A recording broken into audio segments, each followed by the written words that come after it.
같이 기도하겠습니다. 하나님 감사합니다. 우리 이렇게 모아주신 분도 예수님이십니다. 예수님 아버지 마음에 있는 것들, 예수님 마음 깊은 곳에 있는 것들 성령으로 우리 가운데 부어주십시오. 아버지의 갈망이 우리의 갈망이 되게 해주십시오. 아버지의 심령 깨어짐이 우리의 깨어짐이 되게 해주시고, 아버지께서 미워하신 것 미워하게 하시며 아버지와 한 영이 될 수 있게, 한 마음이 될 수 있게 도와주십시오. 우리가 주님과 동행하길 원합니다. 우리의 생각과 다른 모든 걸리적거리는 것들 기꺼이 내놓기 원합니다. 주님을 전부로 갖기 원합니다. 우리 가운데 그 결단이 있게 하시고, 주의 사랑의 성령으로 부어지게 하시고, 주의 갈망과 소망들을 따라서 우리가 기꺼이 내 삶을 내어던지며 나갈 수 있도록 도와주십시오. 하나님께서 마음껏 운행하셔서 오늘 성경에 있는 깊은 비밀들을 풀어주시고 아버지 마음들을 열어주십시오. 감사합니다. 예수님의 이름으로 기도드립니다. 아멘. 예, 같이 말씀 보겠습니다. 출애굽기 19장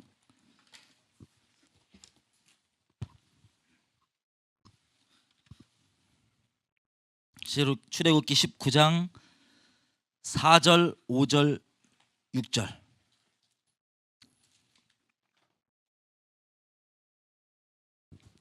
출애굽기 19장 4절, 5절, 6절. 오늘 저랑 말씀을 좀 많이 왔다 갔다 할 겁니다. 다 피셨나요? 예, 저랑 한 절씩 번갈아 가면서 읽을게요. 제가 먼저 읽겠습니다. 모세가 하나님 앞에 올라가니 여호와께서 산에서 그를 불러 가르사대, 너는 이같이 야곱 족속에게 이르고 이스라엘 자손에게 고하라.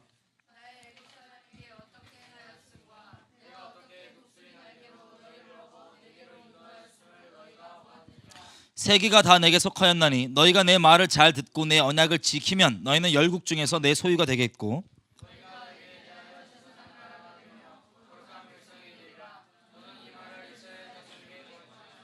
아멘. 아멘. 이스라엘이 맺은 언약입니다. 하나님과 맺은 언약입니다. 자, 오늘 어떤 얘기를 나눌 거냐면요, 하나님 나라에 대해서 좀 나누고 싶습니다. 약간 생소할 수도 있어요, 어떤 분들에게는.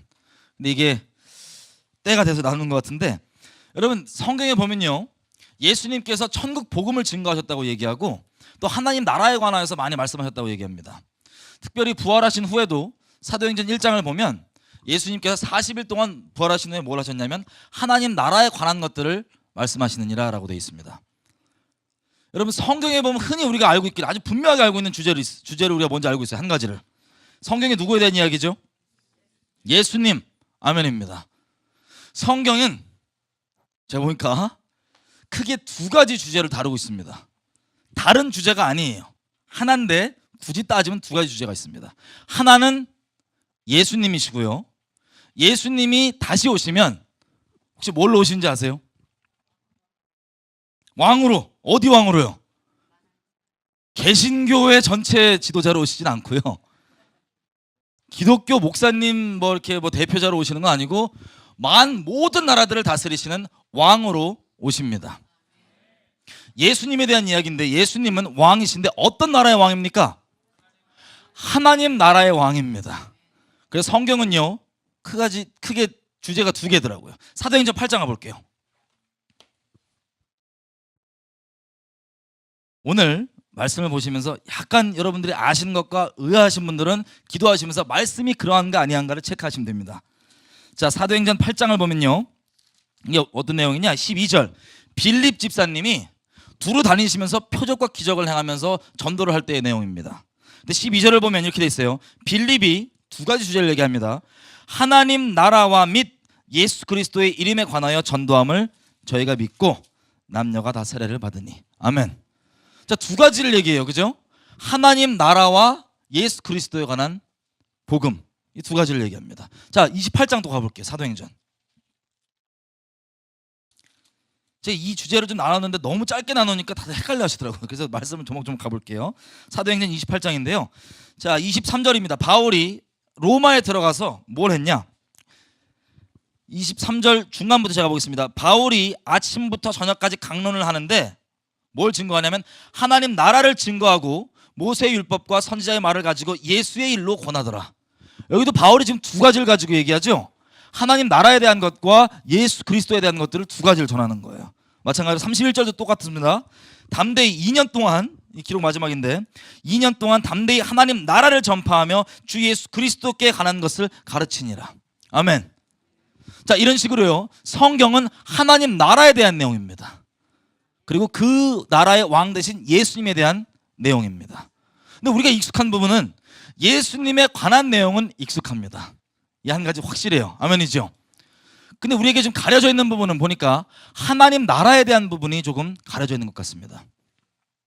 여러분, 이게 이방인인 우리에게는 좀 가려져 있는데요, 유대인들에게는 그렇게 가려져 있지는 않아요.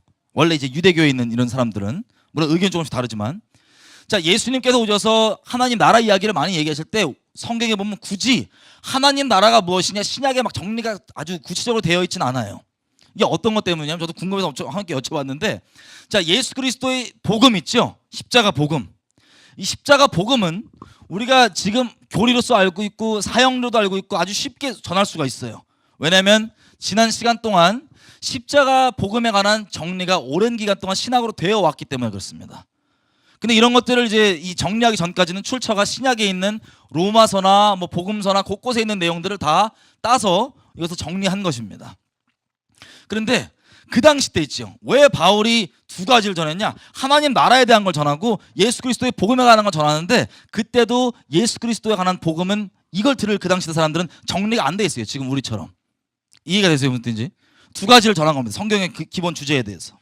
근데 우리는 지금 2000년이 지났기 때문에 이 이후로 예수 그리스도의 복음에 관해서는 감사하게도 하나님의 은혜로 정리가 되어 있어요.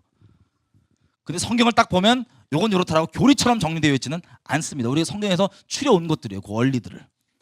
유대인들에게는 신약은 그렇게 거기 되어 있는데 유대인들은 굳이 이게 필요 없었습니다. 이 성경을 보면 재밌게도 예수님께서 메시아이신 게 확인이 되니까 바로 유대인들이 물어보는 게 뭐냐면, 관심사가 온통 뭐였냐면 하나님 나라였어요. 왜 그랬냐? 선지서에 나와 있는 이 예언 내용들 있죠. 우리에겐 아주 생소해 보이는, 이게 대체 무슨 소리인가 싶은 이 내용들이 바로 메시아가 오면 이스라엘 나라가 이렇게 하나님 나라로 도래하게 될 것이다 라고 하는 그 내용이었기 때문에 굳이 유대인들은 그걸 따로 물어볼 필요 없었어요. 언제 회복되냐, 이게 어떻게 그렇게 될 것이냐, 이게 이들의 관심사였습니다. 그래서 누가복음 17장에 보면 바리새인이 이렇게 물어봐요. 예수님한테, 예수님, 하나님의 나라가 언제 임합니까? 어떻게 임합니까? 라고 물어봤더니 아주 유명한 말씀을 하십니다. 하나님의 나라는 여기 있다 저기 있다 뭐 이렇게 할 수 있는 게 아니다.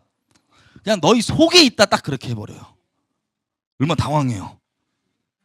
분명히 선지서에는 이렇게 임한다고 되어 있는데 하나님의 말씀은 영원한데 니네 안에 있대. 뻥찐 겁니다. 그리고 또 나머지 제자들 있죠? 제자들도요, 예수님 따라다니면서 메시아가 확실하다면 이스라엘 나라를 온전히 세우는 그 왕 아니에요, 그죠?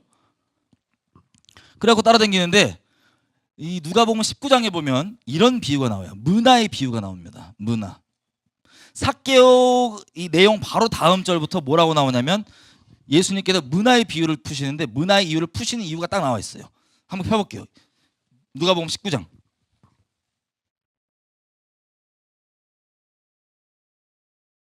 11절입니다.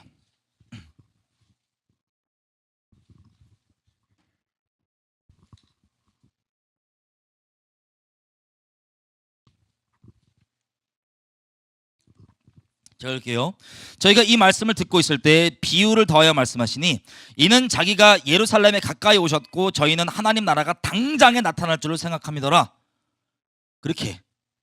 자, 이게 열 문화를 주신 이유입니다. 예수님께서. 왜 그러냐면 이 예수님 따라다니는 사람들이 메시아 같으니까 예수님께서, 와, 그렇게 구약에 예언돼 있던 선지자들이 그렇게 예언했던 하나님 나라가 당장 지금 임하는구나, 당장 일어나는구나 싶어서 이렇게 기다리고 있는 거예요. 근데 열 문화의 비유가 내용이 뭐죠? 예수님께서 이렇게 얘기하십니다. 비유로 한 왕이 있고 주인이 있는데 얘가 문화를 맡기고 갔다, 종들한테. 그래서 멀리 갔다가 와 보니까는 어떤 애는 그 문화를 좀 이렇게 뭐랄까 확장이 아니고 뭐라 그래야 돼? 불렸어요. 불려갖고, 넌 10개 불렸네, 뭐 몇 개 불렸네 해서 하나님께서 그 가만히 있던 애들까지도 뺏어갖고 주는 그 내용 있죠? 이 비유가 되는 거예요. 그럼 유대인들 입장에서는 이게 이해가 안 되는 거예요. 생각해보세요. 아니, 나라가 임해야 되는데 저건 또 무슨 소리야? 어디 가신다는 소리야? 그리고 사도행전 1장도 마찬가지입니다. 그 제자들이 우여곡절 끝에 뭐 예수님 우여곡절 끝에 예수님이 부활하시고 살아나시고 아주 부활까지 오셔갖고 안 믿으니까 막 찾아다니면서 이렇게 믿게 하셨잖아요. 그죠? 그 다음에 사도행 1장에 부활하신 예수가 지금 죽었다 살아난 사람이 눈앞에 있는 거예요. 이제 믿기까지 했어요. 그래갖고 이 사람들이 정말 부활까지 확정되니까는 마음 가운데 조마조마 기대하는 게 뭐냐면 사도행전 1장 6절 이스라엘 나라를 회복하심이 이때입니까? 이 사람들은요 나라에 완전 꽂혀 있는 사람들이에요. 이스라엘 사람들은 메시아 하면 우리는 별개로 보잖아요. 그죠? 약간 영적으로만 보고. 근데 유대인들은 메시아 왔다 그러면 하나님 나라예요. 그래서 언제 회복되냐 물어봤더니 예수님께서 뭐라 그러십니까? 때와 기한은 너희 알 바 아니고 너희는 그저 약속된 성령의 권능을 받고 내 증인이 돼서 예루살렘과 온 유대와 사마리아와 땅끝까지 복음을 전해라라 그럽니다. 자, 이걸 잘 보셔야 돼요. 예수님께서 이 유대인들이 기대하는 하나님 나라에 대해서 야 그건 없어 그런 거 아니야 라고 자르지 않으셨어요. 때가 아니라고 얘기하시는 겁니다. 너희는 그냥 내가 맡긴 이 문화를 어떻게 불리냐, 내가 맡긴 이 시대의 사명 가운데 잘 감당하고 있어라. 그게 뭐예요? 복음을 전하라는 거예요. 그 하나님 나라의 때는 하나님 나라가 임하는 것은 안 일어나는 건 아니고 아버지께서 그때를 아신다라고 얘기합니다. 여러분 우리가 성경을 볼 때 헷갈려하는 것이 무엇이냐면 하나님의 경륜에 대한 것입니다. 자, 성경에 보니까요 하나님께서 열방을 운영하시는 방법, 이 비밀의 경륜이 크게 세 가지가 나온 것을 제가 확인했습니다. 이 경륜을 바울이 어디에서 얘기하냐면 에베소서 3장에 보면 바울이 이런 식으로 얘기해요. 이 비밀의 경륜을 내가 깨달은 것을 내가 이미 대강 기록한 것을 보면 내가 이 비밀을 깨달은 것을 너희가 알 것이다 라고 얘기해요. 이 비밀이 뭐냐? 곳곳에 지금 나와 있는데 로마서 9장에서 11장도 그 비밀 중에 하나고요. 에베소서 2장도 그 비밀 중에 하나입니다. 자, 짧게 정리를 해보면 자, 이 세 가지 경륜, 제가 그냥 붙인 이름이에요. 그 세 가지 경륜은 이 성경은요 하나님께서 분명한 목적을 가지고 계셨습니다. 뭐였냐? 하나님의 목적을 기록하는데 바벨탑을 창세기 11장에서 쌓다가 흩어져요. 하나님께서 흩어버려요. 죄짓고 그러니까 그 심판을 원치 않으셔서 흩어버립니다. 온 땅으로 이 민족들이 흩어지니까 그 다음에 창세기 12장에 아브라함을 딱 부르시는 거예요. 아브라함을 부르신 다음에 주셨던 약속을 기억하실 겁니다. 뭐였냐면 아브라함에겐 당장 자식 주는 게 엄청 중요했겠지만 하나님께서는 흩어진 모든 민족에게 네가 복의 근원이 될 것이라고 딱 그걸 짚어주세요. 어떤 복의 근원이 되냐? 갈라디아서 3장이 전체가 얘기하는 것처럼 하나님께서 말씀하신 그 복은 바로 예수 그리스도였습니다. 모든 민족에게 아브라함을 통해서 예수 그리스도의 복음이 전해질 것을.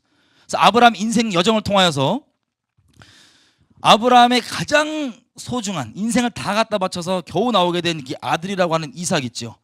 이걸 바치라고 함께 하시는 거예요. 이 이삭을 바칠 때 이 자기 하나밖에 없는 자기 인생보다 소중한 아들을 바칠 때 비로소 하나님께서 자기를 통하여서 모든 민족에게 복 주시겠다 했던 게 어떤 의미인지를 알게 됐습니다. 그래서 예수님께서 아브라함은 내 때를 보았느니라 그러죠. 그러니까 이 비밀을 다 아브라함부터 해서 하나님의 사람들이 가지고 있었던 거예요. 하나님께서 흩어진 모든 민족을 복 주시되 어떻게 복 주시냐면 예수 그리스도를 통해서 죄 사함을 얻게 하시고 복의 근원 되신 하나님을 얻게 하는, 이걸 아브라함 통해서 하시겠다. 자, 모든 민족에게 그러시겠다 하셨어요. 이 하나님의 약속은 어떻게 성취된 걸 볼 수 있냐? 요한계시록에 보면요 보좌 앞에서 뭐라고 되어 있습니까? 모든 족속들이 모여서 각 나라 그 언어들로 막 찬양을 하는 거예요. 왜 그러냐면 아브라함에게 모든 민족을 그렇게 복 주시겠다고 약속하신 그 말씀을 인류 역사를 통해서 성취하신 그 미래 가운데 결과를 이미 정해져 있는 그 놀라운 승리의 결과를 성경에 기록하고 있는 겁니다. 아멘이죠? 자, 민족에서 민족으로 시작하는데 아브라함을 부르신 게 이스라엘을 위한 게 아니었어요. 엄밀히 얘기하면 모든 민족을 위했던 거예요. 근데 이 계시가 점점점 발전합니다. 자, 제1의 경륜은요 쉽게 표현하면 이스라엘 내에서 모든 민족을 향한 이 복에 관한 계시가 완성되는 그게 바로 제1의 경륜입니다. 너무 어려워. 죄송해요. 나 정말 짧게 얘기하고 싶어. 설명 잘하고 싶은데. 그 구약 내용 있죠? 그 맨날 지네 안에서 지지고 볶고 뭐 우상 있네, 뭐 남이랑 섞였네, 왜 이상한 애들이랑 섞였네 이런 거 따지잖아요, 그죠? 그 왜 그러냐면 그 내용이 첫 번째 경륜인데 이스라엘의 내부에서 모든 민족을 향한 복음에 관한 계시가 완성돼야 되는 거예요. 이 경륜 동안에는 다른 외부는 주님께서 그다지 기록하지 않습니다. 그 다음에 경륜의 마침표를 찍으실 예수님께서 예언을 다 성취하심으로 딱 왔어요. 와갖고 십자가를 딱 지십니다. 십자가를 지셨죠. 그러면 뭐냐? 이 하나님에 관한 구원과 믿음은 아까도 말씀드렸지만 예수 그리스도 와서야 그렇게 구원받는 게 아니에요. 우리가 지금 믿고 있는 이 교리들 있죠? 이 본질을 아브라함 때부터 계속해서 점진적으로 계시를 늘려나셨는데 창세기 15장에 보면 아브라함을 밖에 데리고 오셔갖고 하나님이 뭐라 그러시냐면 애가 없어갖고 양자 삼으려고 그랬거든요. 그래서 보니까는 저 별들이 많은데 네 자손이 저렇게 될 거라는 거예요. 근데 이게 용 써갖고 그게 돼야 안 돼요. 지금 나이가 있는데. 아니 물리적으로 뭐 용 써갖고 내가 매년 한 명씩 난다 그래도 이게 돼야 안 돼요. 안 되는데 그냥 하나님이 그렇다 그러니까 그냥 별 수 없어요. 그냥 믿어버려요. 아멘. 내 명철과 내 힘과 내 지식과 내 경험, 나의 어떠함을 의지하지 않는 거예요. 믿음은 가능성이 아니기 때문에, 그죠? 하나님이 그렇다 그러면 그냥 믿어버리는 것. 이건 자기 부인입니다. 이 자기를 부인하는 이 믿음이 바로 구원이었어요. 이걸 하나님께서 의로 여기셨던 거예요. 그래서 이런 계시들이 아주 부분적으로 나와 있지만 점진적으로 하나님께서 완성하셔서 십자가에서 딱 계시를 완성하신 겁니다. 그래서 이 동일한 이 믿음으로 옛날 사람들이건 앞으로 올 사람들이건 그리고 유대인들이건 한국 사람들이건 동일한 하나님께 동일한 믿음으로 구원을 받는 겁니다. 계시를 완성하시는 것 뿐이었어요. 이해가 되시죠? 십자가로 계시가 완성됐습니다. 누구를 위한 계시였습니까? 열방을 위한 계시였습니다. 그래서 완성이 되니까 하나님의 두 번째 경륜이 시작됩니다. 이제 열방을 운영하시는 하나님께서 두 번째 경륜을 바꿔요. 쉬프팅을. 자, 두 번째 경륜은 이제 어디로 가야 돼요? 이 복음이 완성된 게 모든 민족에게 가야 됩니다. 그래서 이스라엘은 지도상에서 잠깐 하나님께서 빼시고 그 다음에 모든 민족에게 복음이 막 전해지는 거예요. 자, 오늘 나눌 내용도 그렇지만 지금 거의 저도 생소한 그 눈빛을 많이 받고 있는데 오늘 나눌 내용도 그렇지만 경륜이 바뀔 때요 문제가 되는 게 있습니다. 그게 뭐냐? 신학과 걸림이 될 수가 있어요. 경륜이. 유대교 때 1경륜 때 있죠. 이스라엘 내부에서 유대교잖아요. 종교로 따지면 그 유대교 교리가 제1경륜 때 아무리 교리 중에 성경적인 게 아닌 게 있다 할지라도 굳이 걸림이 안 될 수가 있어요. 예를 들면 이방인들은 상종도 하면 안 되고 뭐 이런 것들 있죠. 그래서 베드로 형님도 한창 잘 나가실 때 막 죽은 사람 살리고 막 표적과 기적 나오고 설교 한 말 하면 3,000명 뒤집어지고 이 잘 나가실 때 잘못된 교리를 갖고 계셨어요. 그게 뭐냐? 이방인들 건들면 안 돼. 저도 가증한 것들이랑 같이 놀면 안 돼요. 이게 유대교 교리였습니다. 이 교리가 성경적인 것은 아니었지만 이게 걸리면 안 됐단 말이에요. 왜냐하면 경륜이 이스라엘 내에 머물고 있었던 첫 번째 경륜이었고 두 번째 경륜 열방으로 나가기 전이었기 때문에. 근데 하나님께서 베드로에게 환상을 보여주시죠. 접시 가운데 유대교 교리상 율법상 먹으면 안 되는 가증한 동물들을 담아서 보여줘요. 그래갖고 음성이 먹으라 그래요. 그거를. 그 베드로가 이걸 무슨 소린가 하고 생각하고 있을 때 묵상하고 있을 때 이방인 고넬료가 보낸 사람들이 옵니다. 와서 베드로를 찾는 거예요. 그랬더니 베드로는 섞이면 안 되는 이방인이잖아요. 근데 성령께서 그리고 베드로의 이 신학은 뭐냐면 같이 섞이면 안 되는데 성령께서 뭐라고 명하시냐면 같이 따라가라고 얘기해요. 그래서 베드로는 성령의 순종에서 따라갑니다. 갔더니 고넬료 집안에 가서 그 이방인인데 간증을 막 하는 거예요. 예수의 증거는 곧 대언의 영이라 간증을 듣다 보니까 이 영적으로 하나의 음성이 들려. 이거 맞네. 그래서 똑같이 복음을 전합니다. 유대인한테 전했던 그 복음을 듣다가 이 이방인들이 뒤집어지고 성령을 받고 구원을 받는 걸 눈으로 본 거예요. 그래서 본인의 잘못된 신학의 패러다임이 깨져요. 깽그랑 와, 하나님께서 이제 이방인에게 동일한 구원을 주시는구나 라고 성령의 인도하심을 따랐더니 제2의 경륜, 하나님께서 열방에게 복음을 전하시는 그 경륜 가운데 참여하게 됩니다. 그리고 이 논쟁이 예루살렘 교회에서 있은 다음에 바로 성경의 주인공은 어디로 가냐면 바울로 바뀌어요. 왜 그러냐? 사람이 성경의 주인공이 아닙니다. 하나님께서 성경의 주인공이신데 이 경륜이 바뀌는 거예요. 이제. 이런 갈등이 있었지만 바뀌었다 그래서 바울을 통해서 열방 가운데 이방인들에게 복음을 전하는 내용들이 사도행전에 나옵니다.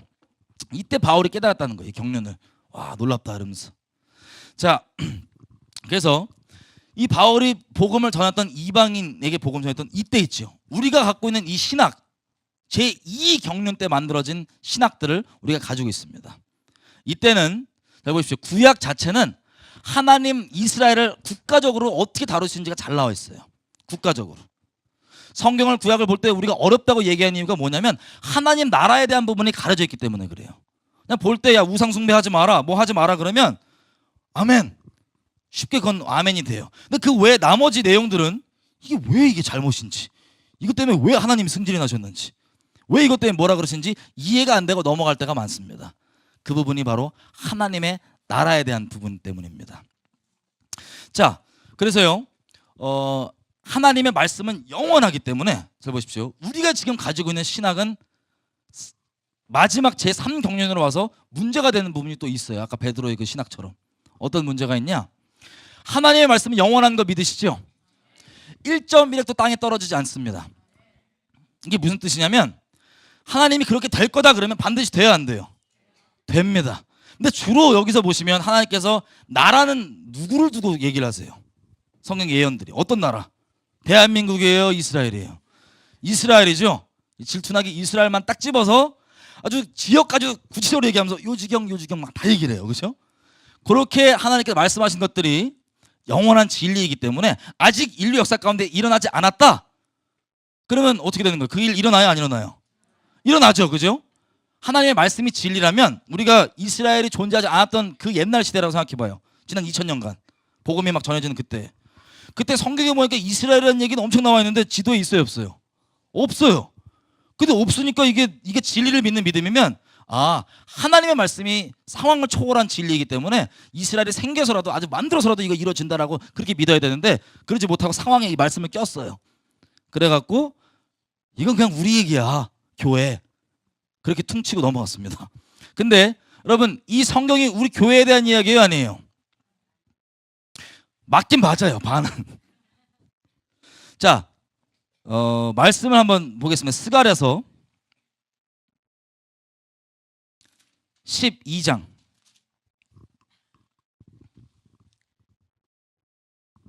여기 10절에 보시면 이런 내용이 나와요. 이게 이스라엘에 관련해서 마지막 때 일어날 이벤트에 대한 일에 대한 기록입니다. 여기 보면 10절에 내가 다윗의 집과 예루살렘 거민에게 은총과 간구하는 심령을 부어주리니 그들이 그 찌른 바 그를 바라보고 그를 위하여 애통하기를 독자를 위하여 애통하듯 하며 그를 위하여 통곡하기를 장자를 위하여 통곡하듯 하리로다. 자, 이스라엘이 통곡하면서 운대요. 뭘 보고요? 자기가 찌른 자를 보고 통곡하고 운다는 거예요. 요한복음 19장 가보겠습니다. 야, 제가 여러분들을 재우는구나. 죄송해요. 어려운 얘기해서 쓸데없이. 19장 37절입니다. 예수님께서 십자가에서 옆구리 창이 찔리시잖아요. 그걸 보고 요한이 뭐라고 기록하냐면 또 다른 성경에 저희가 그 찌른 자를 보리라 하였느니라. 여러분 이 성경이 아까 우리가 읽었던 스가랴서 내용이죠. 그럼 스가랴서의 그 내용은 성취됐나요 안 됐나요? 부분적으로 됐습니다. 왜 그랬냐면 잘 들으세요. 하나님의 말씀은 1.1도 땅에 떨어지지 않기 때문에 이스라엘에게 이렇게 된다라고 말씀하셨으면 반드시 이스라엘에게 그렇게 됩니다. 그 자체가 비유가 아닌 이상은. 근데 하나님의 말씀은 살아있는 말씀이기 때문에 창세기부터 계시록까지 시대에 상관없이 살아서 역사를 해요. 아멘이죠? 근데 우리가 그렇게 영적으로 받아들이고 레마라고 얘기하죠. 이런 살아서 역사하는 이 말씀 외에 인류 역사를 주관하신 하나님께서 이 예언은 다 이루어진 것이다 라고 마침표를 찍고 넘어가시는 것은 뭐냐면 이스라엘을 두고 그 말씀이 정말 다 일어났는지 안 일어났는지를 보면 확인을 할 수 있습니다. 요한계시록 1장 가볼게요. 이미 예수님의 십자가에서 그게 일어났는데요. 요한계시록 1장에 가보시면 이런 내용이 있습니다. 7절 요한계시록 1장 7절 제가 읽겠습니다. 볼지어다 구름을 타고 오시리라. 각 사람의 눈이 그를 보겠고 그를 찌른 자들도 볼터이어 땅에 있는 모든 족속이 그를 인하여 애국하리니 그러하리라. 아멘. 이해가 되세요? 이거 스가랴서 몇 장이에요? 우리가 아까 읽었던 그 내용이죠. 이미 예수님께서 십자가에 못 박히시고 옆구리 찔릴 때 요한이 이걸 인용을 했단 말이에요. 그죠? 근데 그거는 말씀에 기록되어 있는 그 문자 그대로 다 기록된 게 이루어진 게 아니기 때문에 부분적으로 성취된 부분을 그냥 기록한 거예요. 이해가 되세요? 우리가 이 말씀 적용하듯이. 근데 이 마지막 때 주님께서 구름을 타고 오시죠? 이 주님이 뭐 손오공 따라하고 싶어서 그런 건 아니에요. 구름 옛날부터 예언되어 있기 때문에 성경은요 예언 그대로 돌아갑니다. 그대로 맞춰 있습니다. 선지서들과 이 율법들에 보면 예수님에 대한 그 예언들이 부분 나와 있어요. 우리가 지금 계속 말씀드리지만 정리가 돼 있기 때문에 야, 이 말씀은 예수님이야 이렇게 하지만 이게 다 부분적으로 예수님을 따로따로 조각처럼 예언을 해놨단 말이에요. 근데 예수님이 실체가 오시니까 예언들이 쫙 퍼즐에 맞춰지는 거예요. 그러니까 한 사람에 대한 내용을 입체적으로 예언을 해놨던 거예요. 그죠? 마찬가지로 이 선지서에 나와 있는 아직 성취되지 않은 예언들은요, 이스라엘 땅에게 일어날 일들을 한 가지 일도 있고 몇 가지 일이 있는데 그것들을 아주 입체적으로 얘기를 해놓은 겁니다. 그 중에 한 가지가 우리가 봤던 것처럼 마지막 때 온 열방이 이스라엘을 쳐들어가 있단 말이고, 그때 예수님께서 구름 타고 쫙 오십니다. 그래서 예수님이 그냥 구름 타고 오신다니까 오시는 거예요. 그때 보고 각 사람들이 모든 족속이 막 통곡하는, 그게 성취가 되면 스가랴서의 말씀은 하나님께서 인류 역사를 주관하시는 입장에서 이건 완성되었다라고 마침표 찍습니다. 이 말씀을 제가 어렵게 왜 드리냐? 경륜 때문에 그래요. 경륜 때문에. 제1 경륜만 해도 이스라엘에게 하나님께서 직접 말씀하시는 것들이 계속 살아있고 그 적용 대상이 있기 때문에 계속 그렇게 인류 역사가 흘러갔어요. 예언대로. 성경 예언대로. 근데 이스라엘이 지도상에 사라졌다는 얘기는 뭐냐면 인류 역사가 이 말씀대로만 돌아간다고 돼 있는 건데, 인류 역사 가운데 하나님께서 잠깐 일시정지를 누르신 거예요. 예언 성취에 대한 일시정지를 누르신 다음에 뭘 했냐면 복음을 쫙 전한 민족에게.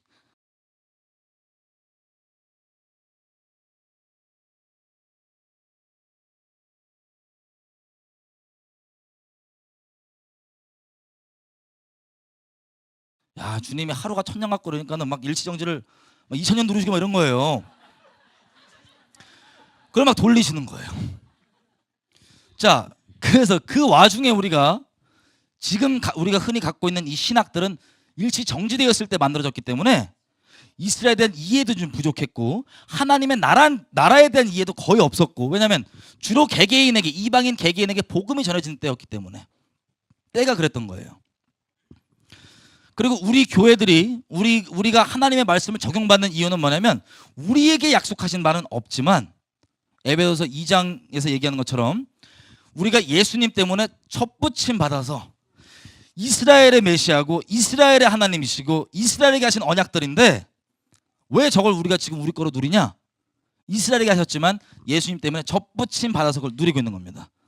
이게 에베소서 2장 12절부터 내용이에요. 자, 그러면 정리를 좀 해보겠습니다. 하나님께서 이스라엘 나라에 대한, 그리고 이 하나님 나라라고 되는 이 예언들 쫙 해놨는데 이것들은 우리에게 가려져 있었어요. 왜? 개인적으로 복음이 전해지는 때였기 때문에. 그래서 이것이 가려져서 우리가 잘못 해석하고 그냥 뭐 이스라엘은 없으니까 이거 전부 다 우리 거야 이렇게 해석해도 굳이 큰 문제는 없었습니다. 그리고 심지어는 하나님의 아직 성취되지 않은 말씀들이 저건 그냥 영적인 얘기지 실제로는 아니야 라고까지, 그건 성경적이지가 않습니다. 근데 문제가 없었던 이유는 뭐냐면 경륜이 두 번째 경륜이었기 때문에 그다지 크게 큰 문제가 되지 않았어요. 근데 이제 문제가 시작됩니다. 왜? 1948년도에 이스라엘 나라가 생긴 거예요. 그럼 다시 얘기하면 정지를 하나님께서 풀으신 거예요. 그러면 이 세상은 구약 신약으로 나눠지지 않습니다. 하나님께서 쭉 가시면서 경륜에 대한 차이가 있을 뿐이지 성경 예언들은 그냥 흘러가는 거예요. 쉽게 표현하면. 자, 그러면 이스라엘은 다시 생겼으니까 나머지 이스라엘에게 이렇게 이루어진다라고 예언했던 말씀들이 성취돼야 안 돼요. 성취가 되는 겁니다. 그럼 우리가 이 제3의 경륜이 시작된 거예요, 이제. 그죠? 그럼 제3의 경륜에는 우리 제2의 경륜에 만들어졌던 그 신학 중에 잘못되어 있는 부분들이 걸림이 될까요, 안 될까요? 걸림이 돼요. 걸림이 되지만 성령의 인도하심을 따르는 분들에게는 마치 베드로가 제2 경륜에 따라갔던 것처럼 그 참여할 수 있게 되는 겁니다. 어려워요. 죄송해요. 이 경륜의 차이, 모든 민족을 복 주시겠다고 하셔서 이스라엘을, 아브라함을 통해서 이스라엘 국가를 세우시고 이들 통해서 제사장 나라 삼으시고 쭉 가서 완성하신 계시를 풀어갖고 우리가 이제 다 믿게 됐고, 그 다음에 일시정지를 풀어갖고 이스라엘이 생긴 거예요. 그죠? 예. 그럼 하나님 나라가 어떻게 되냐? 이 놀라운 게 있습니다. 자, 우리가 아까 봤던 것 중에 보면 에베소서 2장 12절을 가볼게요. 직접 읽어볼게요. 에베소서 2장 12절.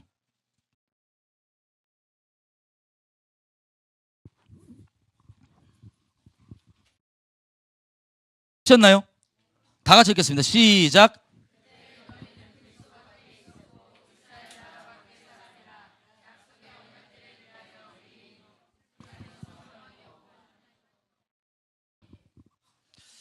자, 여기 말씀을 보면요, 아까도 얘기했지만 이스라엘에게 하신 언약에 우리가 접붙임 받잖아요, 그죠?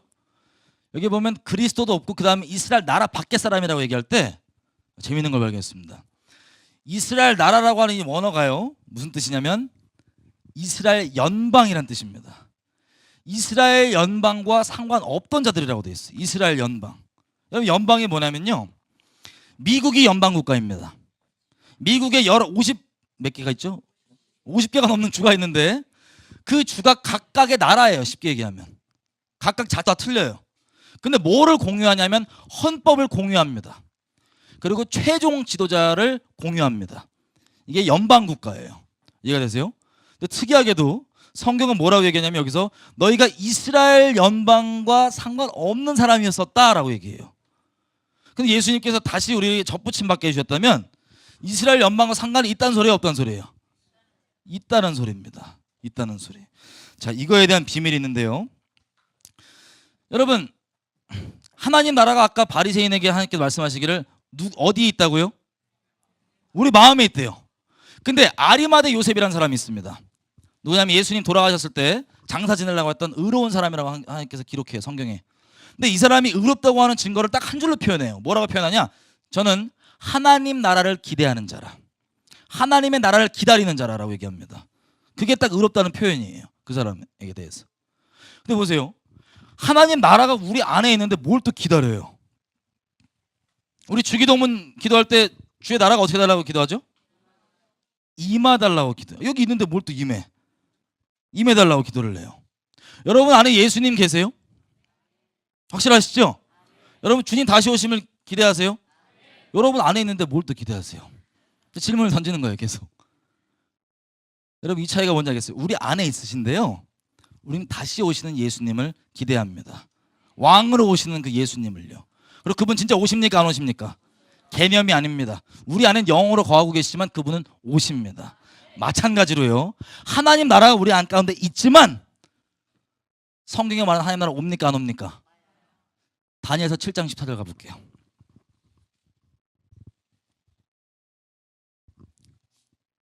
저도 이거 하나님께서 열어주시는데 엄청 헷갈린 거예요, 처음에는. 이게 무슨 소린가 대체? 자, 아까 우리 근두운 얘기했죠. 예수님 근두운 구름 타고 오시는 거. 어디에 써 있는 예언이냐면요, 마태복음 24장에만 써 있는 게 아니에요. 요한계시록에만 써 있는 게 아니에요. 그것은 다니엘서 7장 14절에 있는 그 예언을 그대로 이렇게 얘기를 해놓은 거예요. 다니엘서 7장 13, 14절 보면요, 다니엘이 보는 환상입니다. 이렇게 얘기해요. 내가 또 밤에 환상 중에 보았는데 인자 같은 이가 하늘 구름을 타고 와서, 이것 때문에 하늘 구름을 타고 와서 예적부터 항상 계신 자 하나님이시죠, 하나님께 인도됨에 그에게 하나님께서 뭘 주시냐? 권세와 영광과 나라를 주고 모든 백성과 나라들과 각 방언하는 자로 그를 섬기게 하였으니 그 권세는 영원한 권세라 옮기지 아니할 것이요 그의 나라는 패하지 아니할 것이니라. 아멘. 이해가 되세요? 주님 다시 오시면요, 이 예언이 성취될 겁니다. 스가랴서가 부분적으로 갖고 있고 계시록도 그것들을 다 이렇게 부분적으로 얘기하지만 이 얘기예요. 나라가 어떻게 된다고요?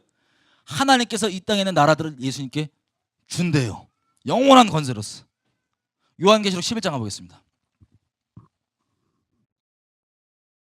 11장, 요한계시록 11장. 엄청 헷갈리시죠? 정리될 겁니다. 요한계시록 11장 15절.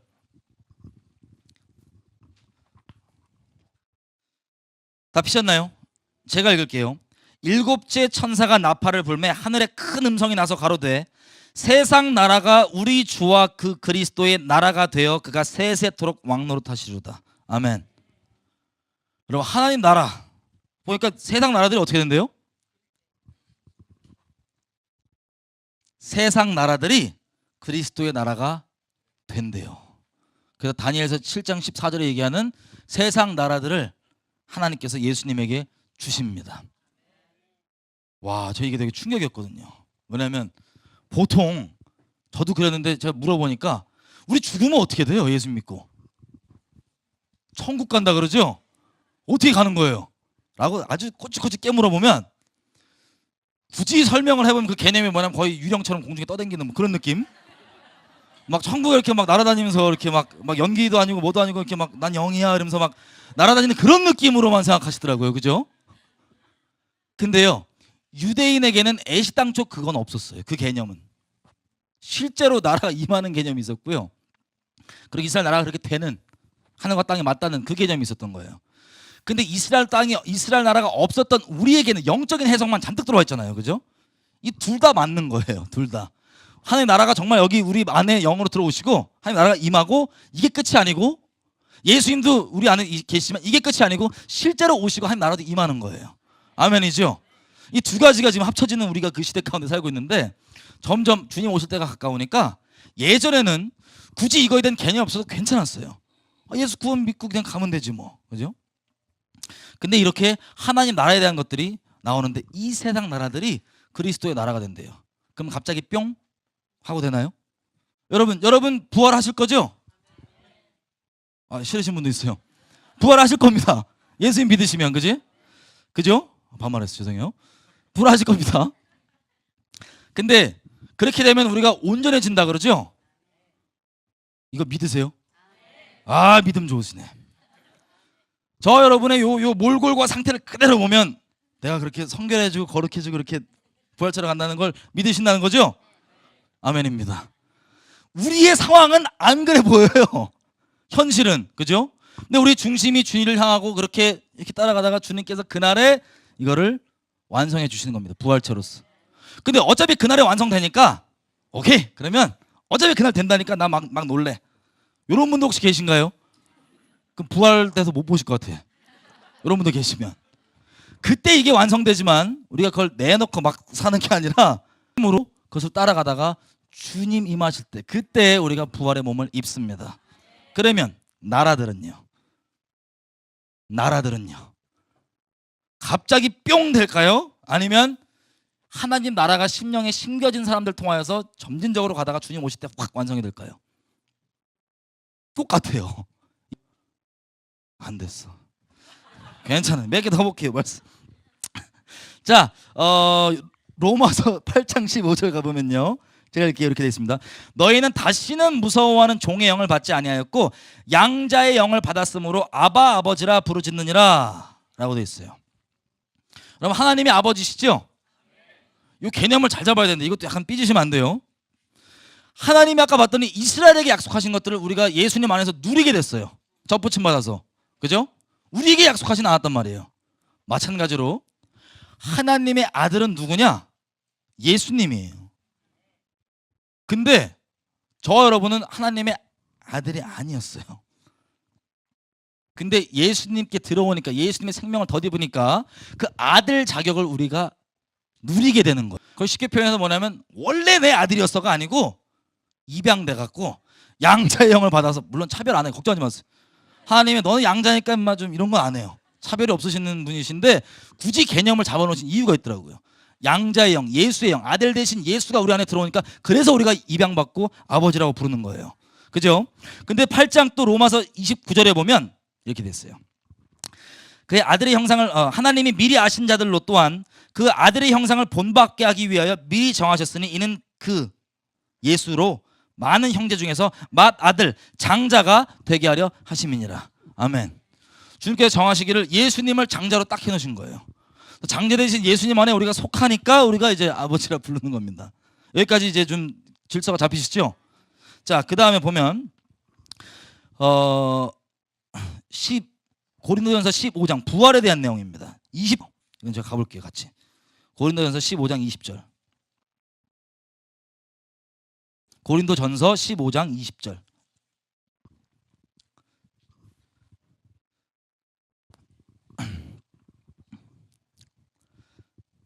고린도전서 15장 20절 다 피셨나요? 제가 읽을게요. 그러나 이제 그리스도께서 죽은 자 가운데서 다시 살아 잠자는 자들의 뭐가 되었다고요? 첫 열매가 되었다. 첫 열매. 여러분, 첫 열매가 무슨 뜻이에요? 그냥 이거 딸랑 맺고 끝? 아니면 이제 많이 맺을 건데 첫 번째로 맺는 것. 많이 맺을 건데 첫 번째로 맺는 거죠? 우리가 부활된다는 의미가 여기 담겨 있는 거예요. 예수님께서 첫 열매로 이미 부활하셨고 우리가 그 소망을 갖고 우리도 부활될 거예요. 예수님 안에서. 그죠? 첫 열매이십니다. 장자이시고. 근데 또 보면 23절 이렇게 됐어요. 그러나 각각 자기 차례대로 되리니 먼저는 첫 열매인 그리스도요, 그 다음에는 그리스도 강림하실 때 그에게 붙은 자요 라고 되어 있습니다. 제가 말씀드린 것처럼. 그다음에 또 보니까 24절, 그 후에는 나중이니 저가 모든 정사와 모든 권세와 능력을 멀하시고 뭐를 아버지께 바칠 때라? 나라들을 아버지께 바칠 때라. 이것도 우리가 지금 보고 있는 내용과 동일한 거예요. 몸만 부활받는 게 아니고 나라도 하나님께. 그래서 하나님께서 뭐라고 약속하시냐? 우리가 주님 다시 뭐 하리라? 다스리리라 된다고 말씀하시죠. 이 내용 보신 적 있죠? 왕노릇하리라, 다스리리라. 왜 그러냐면 나라를 하나님과 함께 다스리는 거예요. 나라들을, 그분이 우리 중에 최종 왕이시고 다스리는 거예요, 그 나라들. 자, 그러면 보세요. 부활의 추수가 쫙 옵니다. 그러면 우리는 뭘 보냐? 출애굽기 4장 22절. 주님의 단위는 민족으로 시작해서 민족으로 끝난다는 걸 제가 아브라함 통해서 말씀드렸어요. 요한계시록 보좌 앞에 있는 이 장면과 함께. 출애굽기 4장 22절 보면 이렇게 돼 있어요. 여호와의 이스라엘은 내 아들 내 장자라.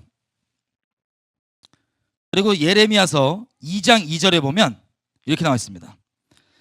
이스라엘은 나 여호와의 성물 곧 나의 소산 중에 처음 열매가 되었나니. 이스라엘이 무슨 열매라고요? 첫 열매. 그럼 첫 열매 맺고 끝나요? 아니면 또 주르륵 따라와요? 뭐가 따라온다는 소리예요? 나라들이 따라온다는 소리예요. 이스라엘은 첫 번째 샘플이었던 거예요. 이제부터 슬슬 이제 결론이 나옵니다. 첫 번째 샘플이었던 것 뿐이고요. 이스라엘만 특별하고 저렇게 된다? 아니에요. 첫 열매예요. 그럼 나머지 이 언약에 접붙임 받은 나라들이 있을까요? 없을까요? 있습니다. 이것 때문에 이거 왕창 먹어야죠.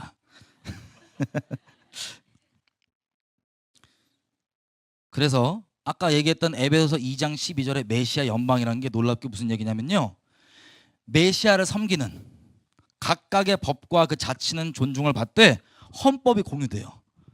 여러분, 이스라엘 사람들이 하나님 나라를 제가 계속 얘기하는데 여기 나와 있는 10계명 있죠. 이게 그냥 예배당 안에서 그냥 착하게 살자라고 만든 종교 교리 도덕 그냥 지침이에요? 아니면 이스라엘에게는 나라 법이에요? 나라 법입니다. 율법들은요, 이스라엘에게 뭐예요? 그냥 종교 이렇게 하는 게 아니고 나라 법이에요. 그래서 우리는 굳이 하나님 나라를 이렇게 설명을 따로 해야 되지만 유대인들이, 유대교의 이 사람들은 이게 자기는 나라 얘기예요. 그냥 구약이 나라가 법이 이거고 저거고. 그래서 지금도 어떤 랍비 중에는 이스라엘 국가가 세워졌지만 이것도 점점 완성돼 가는 과정이죠. 성경에 나와 있는 것처럼 에스겔서 36장에 처음부터 완성되는 게 아니고 와서 몸 세운 다음에 비유도 있잖아요. 37장에 마른 뼈 비유. 점점점 생기가 들어가고 마지막에 하나님은 영을 딱 부어갖고 보게 한다는, 이게 인류 역사의 피날레 부분인데 점점점 완성되는 거예요. 그래서 어떤 랍비들은 지금 이스라엘이 이 중동에 유일하게 있는 자유민주주의 국가잖아요. 그게 마음에 안 들어요. 어떤 랍비들은. 왜? 성경에 나와 있는 이 나라는 아닌 거예요.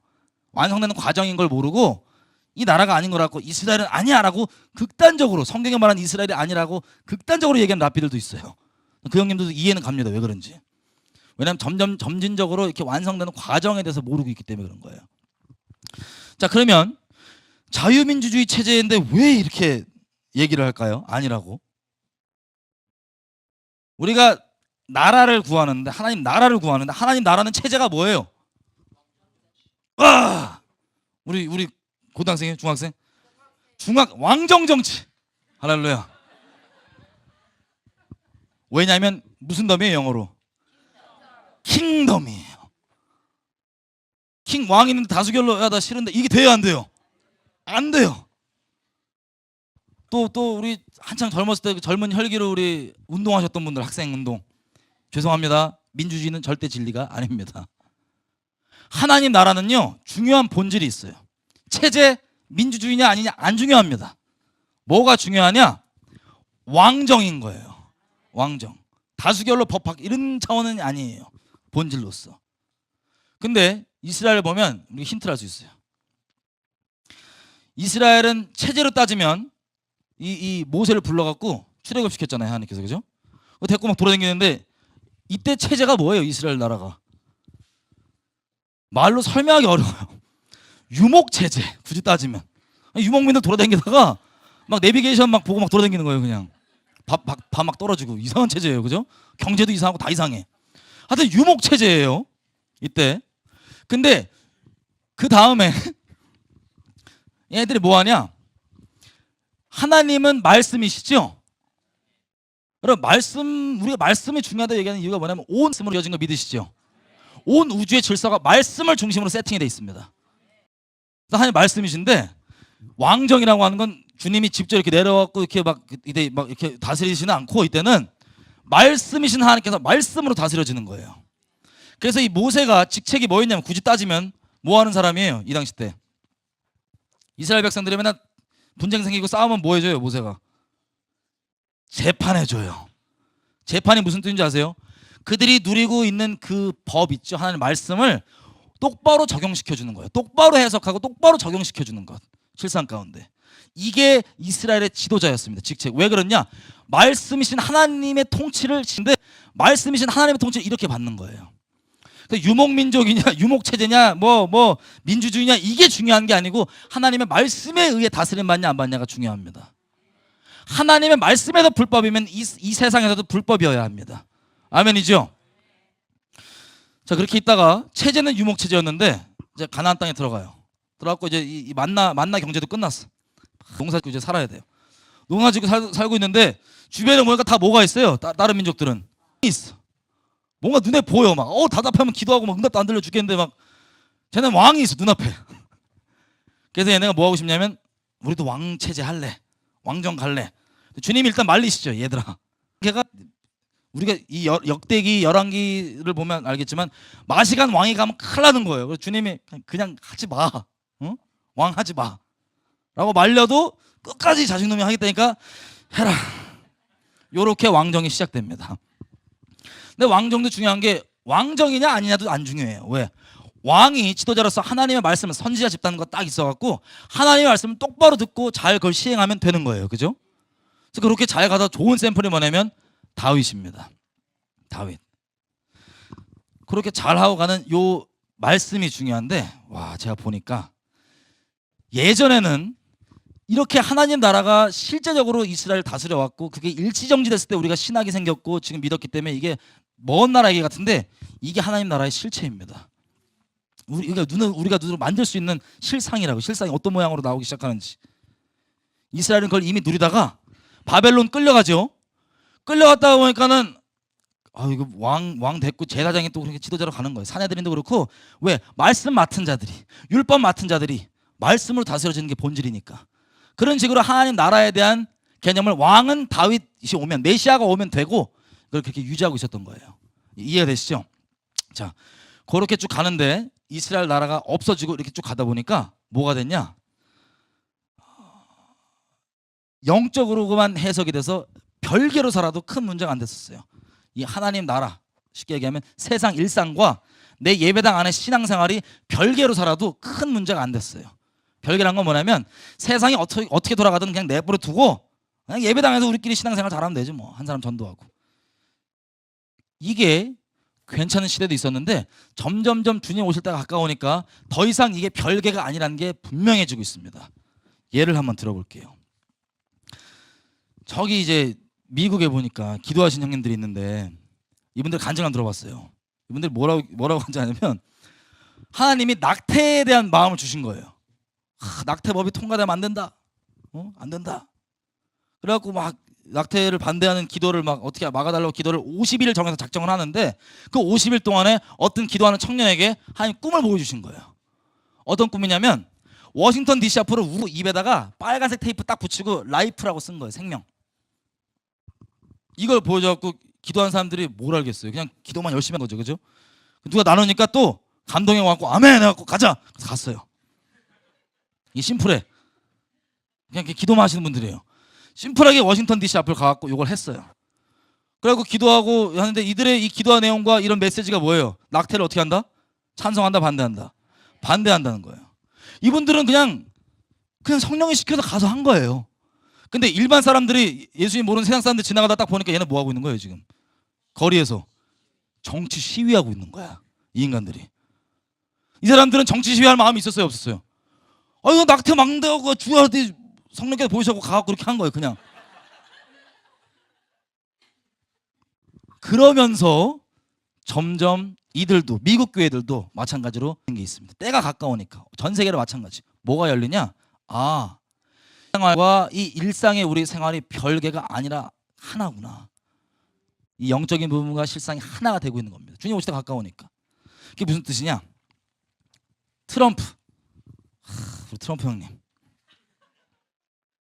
저 좀 띄워주세요. 그럼 트럼프가 됐어요, 그죠? 내가 정치한다고 맨날 욕 먹는데 어쩔 수가 없어. 정치를 하는 게 아니에요. 여러분 아모스 보면은 아모스가 와갖고 맨날 정의를 뭐 강같이 무슨 이러고 다니다가 그 당시 때 제사장이 뭐냐면은 너 자꾸 정치할래? 쿠데타 일으킬래?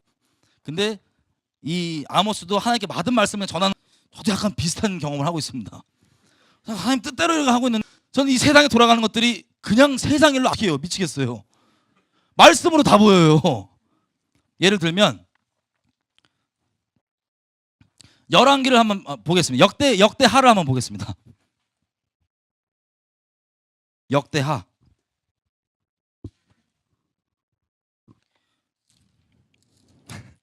역대하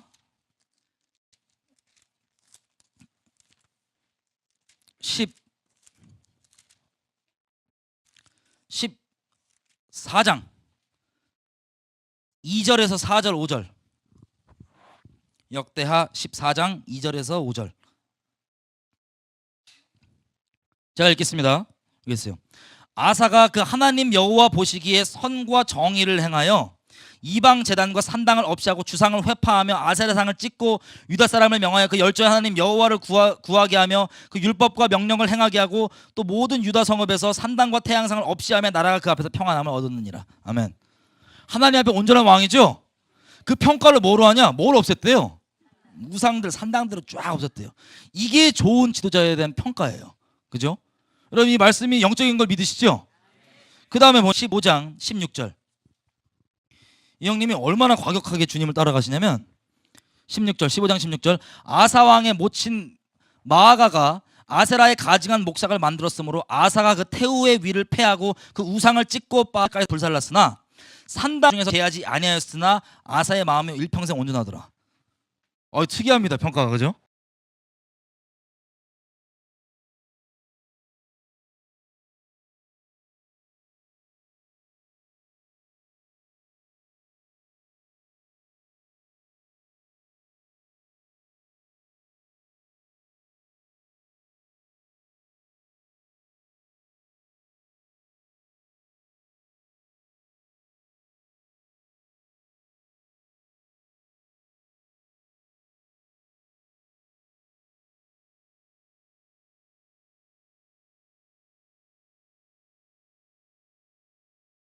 아니 자기 엄마가 우상 숭배하니까 엄마 태우 자리 패해버리고 그것도 빠버렸는데 산당은 어떻게 했대요? 내버려뒀대요. 중심은 있는데 그걸 안 했다는 거예요. 그 다음에 또 자 여호사밧 가보겠습니다. 여호사밧이 평가가 이렇게 되어 있습니다. 20장 32절 보면 여호사밧이 그의 붙인 아사의 길로 행하여 돌이켜 떠나지 아니하고 여호와 보시기 정직히 행하였으나 산당은 패하지 아니하였으므로 백성이 오히려 그 마음을 정하여 그 열조의 하나님께로 돌아오지 아니하였다. 아멘. 이 특이한 평가죠. 여호사밧이 중심이 하나님께는 있었지만 산당을 패하지 않아서 그것 때문에 백성들이 어떻게 했대요? 올무가 된 거예요. 개인적으로 신앙이 중심이 정말 하나님께 있었지만 산당을 안 패했던 것 때문에 백성들이 하나님께 나아가는데 방해가 됐어요. 뭐냐? 요즘 시대 해보십시오. 제가 한 2년 동안 설교를 쉬었어요. 그동안에 뭘 봤냐면 세상 책을 좀 봤습니다. 너무 궁금해서. 신앙서적은 주제가 거의 비슷하더라고요. 근데 세상 책이 다양해갖고 보는데 특별히 사회과학, 정치 철학 쪽을 좀 제가 봤습니다. 궁금해갖고. 사회과학이 쉽게 얘기하면 정리하면 뭐냐면 교리예요. 믿음이에요. 믿음. 사회가 이렇게 되면 이렇게 돌아간다, 이렇게 될 땐 이렇게 돌아간다라고 하는 자기네들이 믿는 신앙입니다. 교리예요. 교리. 진리가 아니기 때문에 완벽해요? 안 완벽해요? 안 완벽해요. 우리는 그 세상 철학을 쫓지 않습니다. 무슨 보수주의니 뭐 자유주의니 이런 거 안 쫓아요. 그죠? 우리는 말씀을 쫓는 자들입니다. 근데 보니까 이 하나님 나라가 말씀에 의해 다스려지는 게 기본이라고 말씀드렸죠. 체제는 둘째치고 이 지난 정치 철학들이 발전되는 역사를 보면 그 당시 때 그 정치 철학들이 출범할 그때에 보면 그걸 이 정치 철학을 세팅하는 사람들은 계시가 있는 사람도 있게 하나님의 부분적인 파편이 조금씩 들어있어요. 예를 들면 영국에서 1500년대에 태어난 에드워드 쿡이라고 하는 코크라고 하는 사람이 있어요. 법치주의를 만들었다고 합니다. 법치주의. 이 사람이 법치주의 할 때 이 어떻게 시작됐냐면 이런 거예요. 왕이 우리 법을 만들었는데 왕도 안 들으니까 왕이시여. 왕도 하나님과 그 법 앞에 그냥 깨갱해야 됩니다. 이렇게 한 거예요. 아, 깨갱 못 알아들었구나. 하나님 신과 법 앞에 왕도 순비. 네가 뭔데 계획이냐 이렇게 한 거예요. 그게 우리를 다스린다고 하는 개념의 법치주의가 시작됩니다. 그리고 우리가 흔히 자유를 누리고 자유민주주의죠. 이 자유주의라는 개념도 지금은 맛이 가서 죄를 합리화하는 방종을 자유라고 이름 붙였는데 원래 싸움과 씨름은 뭐였냐면 예수 똑바로 믿으려고 엄청 싸운 거예요. 이 예수 믿을 자유를 위해서 예수를 자유롭게 믿을 자유를 위해서 투쟁하고 얻어낸 게 자유예요. 다른 게 자유가 아니고. 그렇게 해서 그런 부분들 안에 하나님 나라에 대한 파편이 조금씩 들어있더라고요. 근데 이 지금 자유민주주의라는 이 안에도 보면 우리가 지금 뭘 제일 걱정해요? 법치가 깨질까 봐. 법이 정한받으러 가야 되는데 사람들이 우르르 가서 때로 막 우기 막 멋대로 바뀌고 적용이 안 돼. 그럼 법치가 깨져서 말 그대로 인민재판으로 넘어가는 거예요. 그러면 그 법치라고 하는 이게 정말 중요하고, 자 트럼프 같은 경우를 넘어가 보면 미국도 법치주의죠. 국회의원 이런 사람들이 말이에요. 우리나라처럼. 미국에는 어떤 법이 통과됐냐? 그리스도인들이 많아요. 똑바로 믿는. 근데 이 미국 사회에서는 동성욕을 죄라, 나쁜 거다라고 얘기하면 어떻게 되는 법까지 있죠? 차별했다고 그것 때문에 피해를 보고 벌금 내고 위법이 되는 거예요. 성경이 죄라고 얘기하는 부분을 있는 그대로 죄라 그러면 위법이 됐다는 건 성경이 불법이란 소리 아니에요. 성경이 불법이 돼버린 거예요. 왜 이게 중요하냐? 자, 하나님의 말씀, 이 말씀으로 우주가 다스려지는데 이 부분을 조금 티끌 만큼 이제 파편의 부분을 갖고 있는 법치주의가 이런 겁니다. 하나님 나라 흉내내는 거예요. 법이 통과가 되면 법대로 다시 세팅이 돼요. 예를 들면 국회의원 누가 법을 넣어요. 김영란법. 이 김영란법 때문에 어려우신 분들 있으세요? 김영란법이 그전까지 막 살다가 그럼 이게 언제부터 시행한다 그러면 그때 사회가 질서가 이 법 기준으로 재세팅이 돼야 안 돼요. 재세팅이 되는 거예요. 이게 하나님 나라를 모조한 그 부분적으로 갖고 온 법치인 겁니다. 그래서 우리 자유민주주의도 뭐도 아니고 법치라고 하는 이 법대로 가는, 그래서 법이 하나님의 말씀과 뜻을 해야 되는 거, 어기는 게 아니고. 자유주의니 보수주의니 우리가 잘못 알고 있는 세상 철학 때문에 자꾸 딴 쪽으로 가는데 원래는 하나님을 믿기 위한 자유였고, 그리고 하나님 나라의 그 시대에 맞는 파편을 갖고 있는 모조품으로서의 흉내내는 샘플로서의 법치주의였던 겁니다. 쉽게 얘기하면. 그런 식으로 점진적으로 가고 있는 거예요. 자, 미국에는 그 법이 통과돼서 동성욕을 욕하면은 피해를 얻는 거예요. 뭐 벌금 물고 뭐하고 주례 봐달라고 동성욕자들이 난 신앙 때문에 싫다 그러면 그냥 벌금 맞고 차별했다 난리가 나는 거예요. 그래서 무슨 일이 일어나냐면 이 마이크 펜스라는 분이 있어요. 지금 트럼프 밑에 부통령이에요. 이분이 법을 넣은 거예요.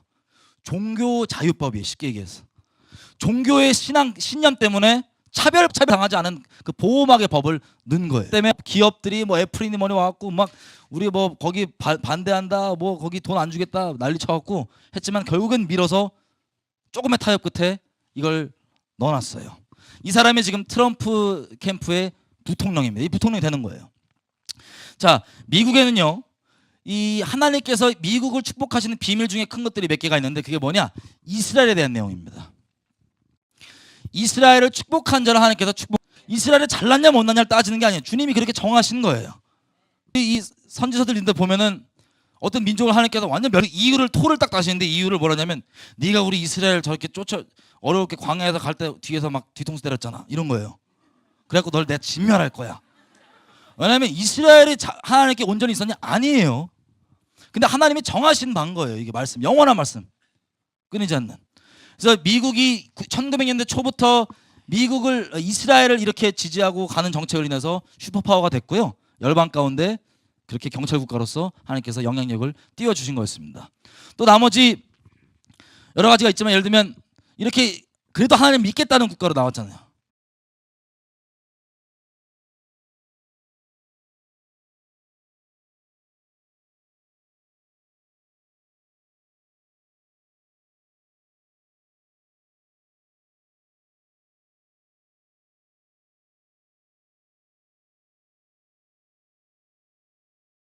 레이건 대통령이 이렇게 얘기했어요. 우리가 헌법에서 얘기하는 자유는 다른 자유, 기도를 방해하고 믿음을 방해하는 자유가 아니라 믿음을 똑바로 믿고 자유롭게 예수님께 걸림없이 기도하려고 만든 그 자유였다.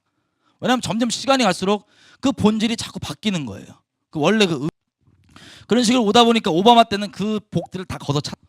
그래서 친이스라엘 정책을 다 걷어차고요. 그리고 동성욕을 막 통과시킨 거예요. 법으로. 그러다 보니까는 그 문들이 열리는데, 자, 아까 제가 낙태 얘기했었죠. 미국에서 낙태만 샘플을 보자면 영적으로 뭐냐? 여러분, 낙태는요 자기 자식을 죽이는 거예요. 근데 보통 어떻게 낙태의 경우가 생기냐면 결혼 밖에서 음행했을 때, 간음했을 때 생기게 된 그 씨 때문에 낙태를 합니다. 그러면 자기가 그렇게 음행을 해놓고 그 와중에 주님께서 긍휼로 이 생명을 주셨는데 자기 손으로 남에게 드러날까봐, 자기 인생에 걸림될까봐 자기를 위해서 자기 자식을 자손으로 찢어 죽이는 거예요. 이 낙태입니다. 결혼 내에서도요, 애가 생기는데 낙태를 시켜요. 제일 큰 이유가 뭐냐? 경제적으로. 야, 돈이 어딨어? 지워. 뭐냐? 만몬 때문에 내 자식을 내가 잡아 죽이는 거예요. 여러분, 이걸 성경이 뭐라고 얘기하면 몰렉제사라 그럽니다. 몰렉제사. 낙태를 합법화해주는 법이 통과하면 역대기 11개에서는 뭐라 그러냐 쉽게 표현하면 우상 산당이 하나 지어진 거예요. 왜? 합법적으로 하나님의 불법을 그 우상 숭배를 그냥, 이게 우상 숭배예요 쉽게 표현하면, 지금 시대 가운데. 근데 그 법을 폐했다. 그게 뭐냐? 산당을 폐했다는 거예요. 백성께 보세요. 낙태가 합법이니까 야 그거 뭐가 문제다 할래? 막 하는 거예요. 범죄를 아무렇지도 않게. 근데 그 법을 이미 통과된 거지만 폐하고 다시 번복시켰다. 그러면 그 산당에 폐해진 거. 이해가 되세요 개념이? 그런 식으로 동성역도 열려있고 쫙 열려있는데, 오바마가 무슨 화장실도 의무적으로 3개 만드는 거 들어보셨어요? 중성, 젠더 형들인지 뭐 누나들인지 하여튼 중성 화장실도 꼭 있어야 되고, 교과도 못 만든 양반들이.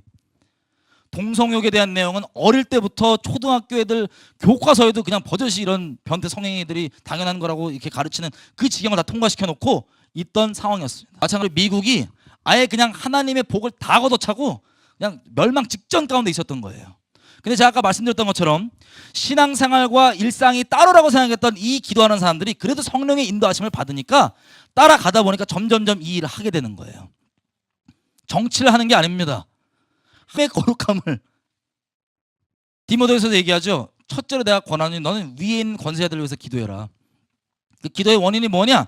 너희가 편안히 신앙생활을 하기 위한 거고, 하나님의 뜻은 모든 사람이 다 구원을 받기 바라는 거다 라고 얘기를 해요. 자, 그런 식으로 법이 통과돼 버리면요, 하나님의 진리의 말씀이 불법이 되기 때문에 안 돼요. 구원이 없고 하나님의 말씀이 막혀요. 모든 사람이 구원받기 원하는 뜻이 이루어지지 않아요. 그래서 심플하게 바울이 뭐라고, 이방인들에게 뭐라고 얘기했냐? 디모데도 그렇지만 복잡하고 모르겠으면 하나님의 말씀이 불법이 되지 않게 너희가 평안하게 신앙생활할 수 있도록 기도해라.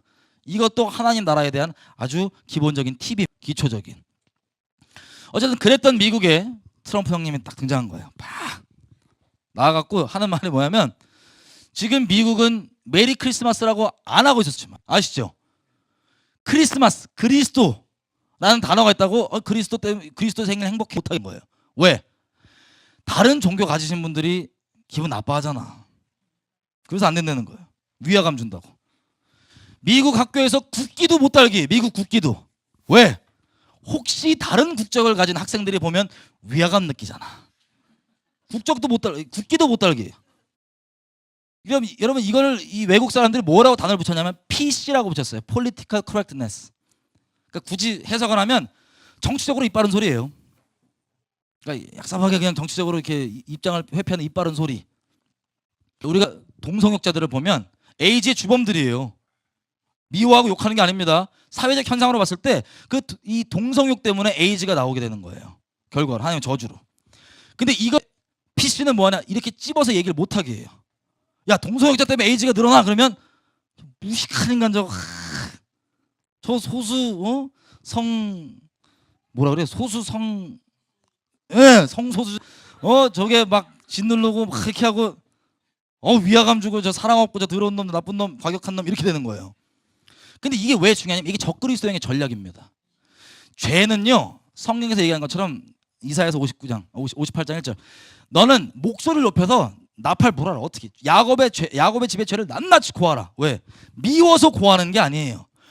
뭐를 떠나야 될지 죄를 딱 찝어줘야지 죄를 떠날 거 아니에요. 그죠?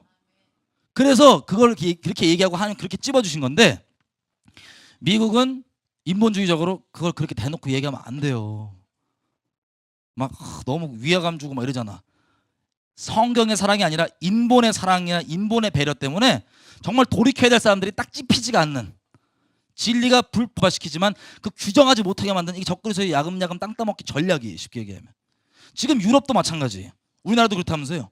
동성애자들에 대해서 뭐 잘못한 거를 보도를 그렇게 딱 안 하기로 뭐 이렇게 막 하고 있다면서요. 그게 PC예요. 유럽에서 무슬림들이 이민자들이 가갖고 막 강간놀이하고 뭐하고 하는데 그거에 대해서 무슬림 이민자들이 그랬다라고 못 써요. 왜?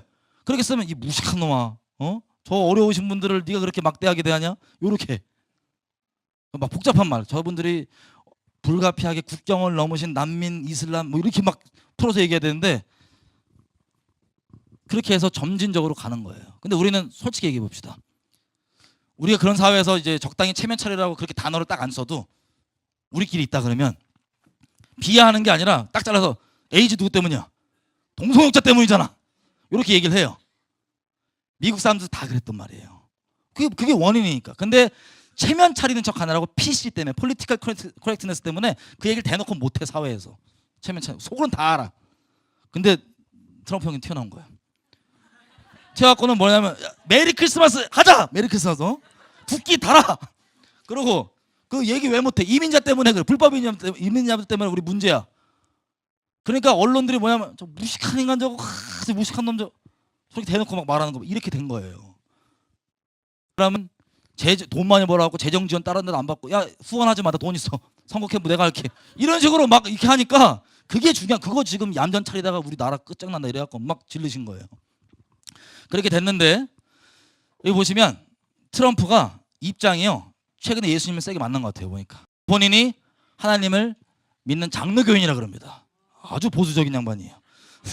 근데 자 여기 보시면 2011년 됐습니다. 잠깐 볼게요. That you go to church. How important is your faith to Donald Trump? Very important. I'm a Protestant. I'm a Presbyterian. Very important. I'm a believer. I'm also, busy and probably busier than I should be. But I am a Christian. I'm Protestant. I'm Presbyterian. Pro-life? I'm pro-life. Gay marriage? Where do you stand? I'm against gay marriage. And, not easy to do in New York, but I'm against. And I. 뭐냐면 나 장로교인이고 나 신앙 있고 나는 낙태 반대, 생명을 난 존중하고 게이 결혼 어떠냐 할 때 반대다. 이게 2011년도예요. 양반 아주 뚜렷합니다. 근데 이 사람도 본인이 국가 권세에 순복돼 있는 부분이 있잖아요. 아무리 신앙인이라도 아직 그 개념이 없는 것 같아요. 뭐가 없냐? 대통령이 딱 되니까 보십시오. 물어봤어요. 지금 당선인 신분인데 동성결혼 어떻게 할 거냐 그랬더니 옛날에는 반대라 그랬잖아요. 여기선 그죠? 이렇게 얘기해요. 2015년도 6월달에 동성결혼이 연방 대법원에서 그냥 합법으로 땅땅 때려줬잖아요. 조인해서 아마 그런 것 같아요. 권세에 순복해서. 그래서 뭐라냐면은 나는 전통적 결혼을 지지한다. 그리고 대법원에서 이미 통과했기 때문에 넘어가겠다라고 얘기를 해요. 다른 인터뷰에 보면요, 예전엔 뭐라 그랬냐면 너 동성결혼 어떻게 할 거냐 그랬더니 이게 대법원, 연방법원 이 합법으로 통과되기 위해서 뭐라 그러냐? 가서 너 법적으로 그거 번복시킬 거냐? 번복시킬 거라고 그런 거 있으면 동성결혼.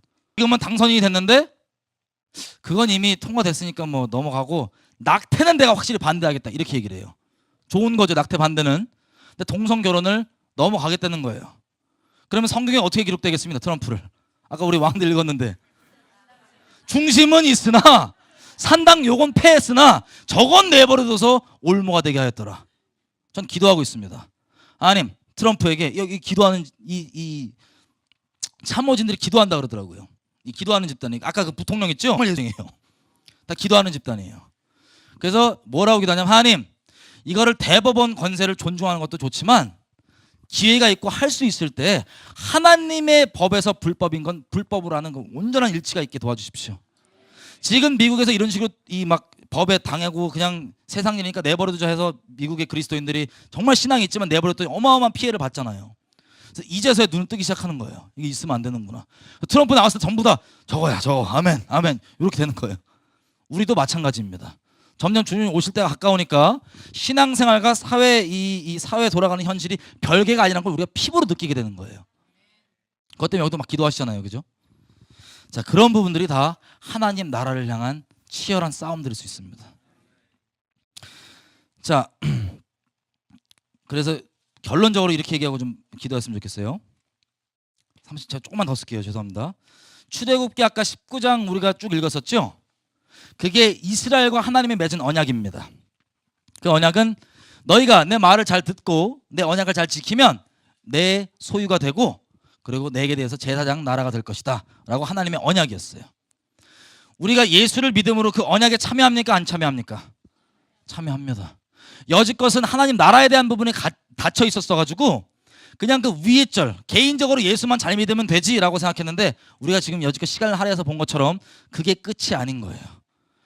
개개인적으로 예수를 잘 믿는 것도 당연한 것이고 때를 어떤지 못었든지 복음에 힘쓰는 것도 당연한 것이고 그래야지 하나님 나라 백성이 되니까 거기서 그치는 게 아니라 제사장 나라까지 가는 그 언약 가운데 참여함을 입었고 그래서 하나님께서 이스라엘이 몇 번째 열매라고요? 첫 열매라고 하시는 겁니다. 다른 것 좀 보여주세요. 이 누구냐면 우리 대한민국 건국하신 분이에요.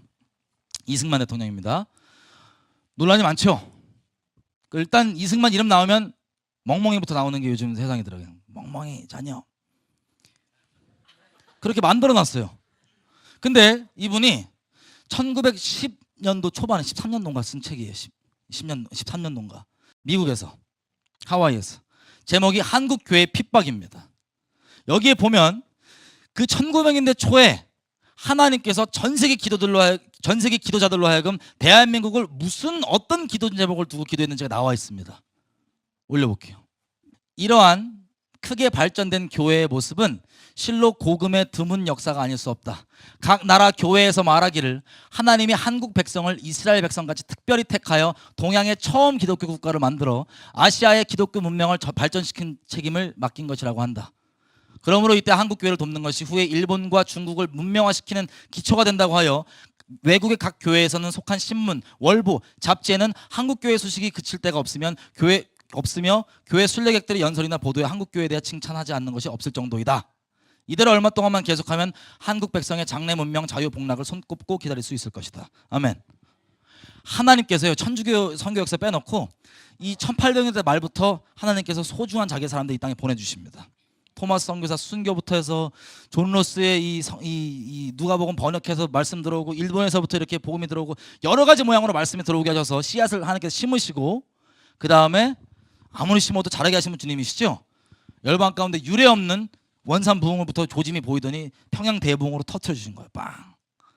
그래서 이게 전 세계 사람들 있죠. 수많은 사람들이 하나님의 부르심을 받고 지금 우리 땅에 왔었잖아요. 이 조그만 땅에.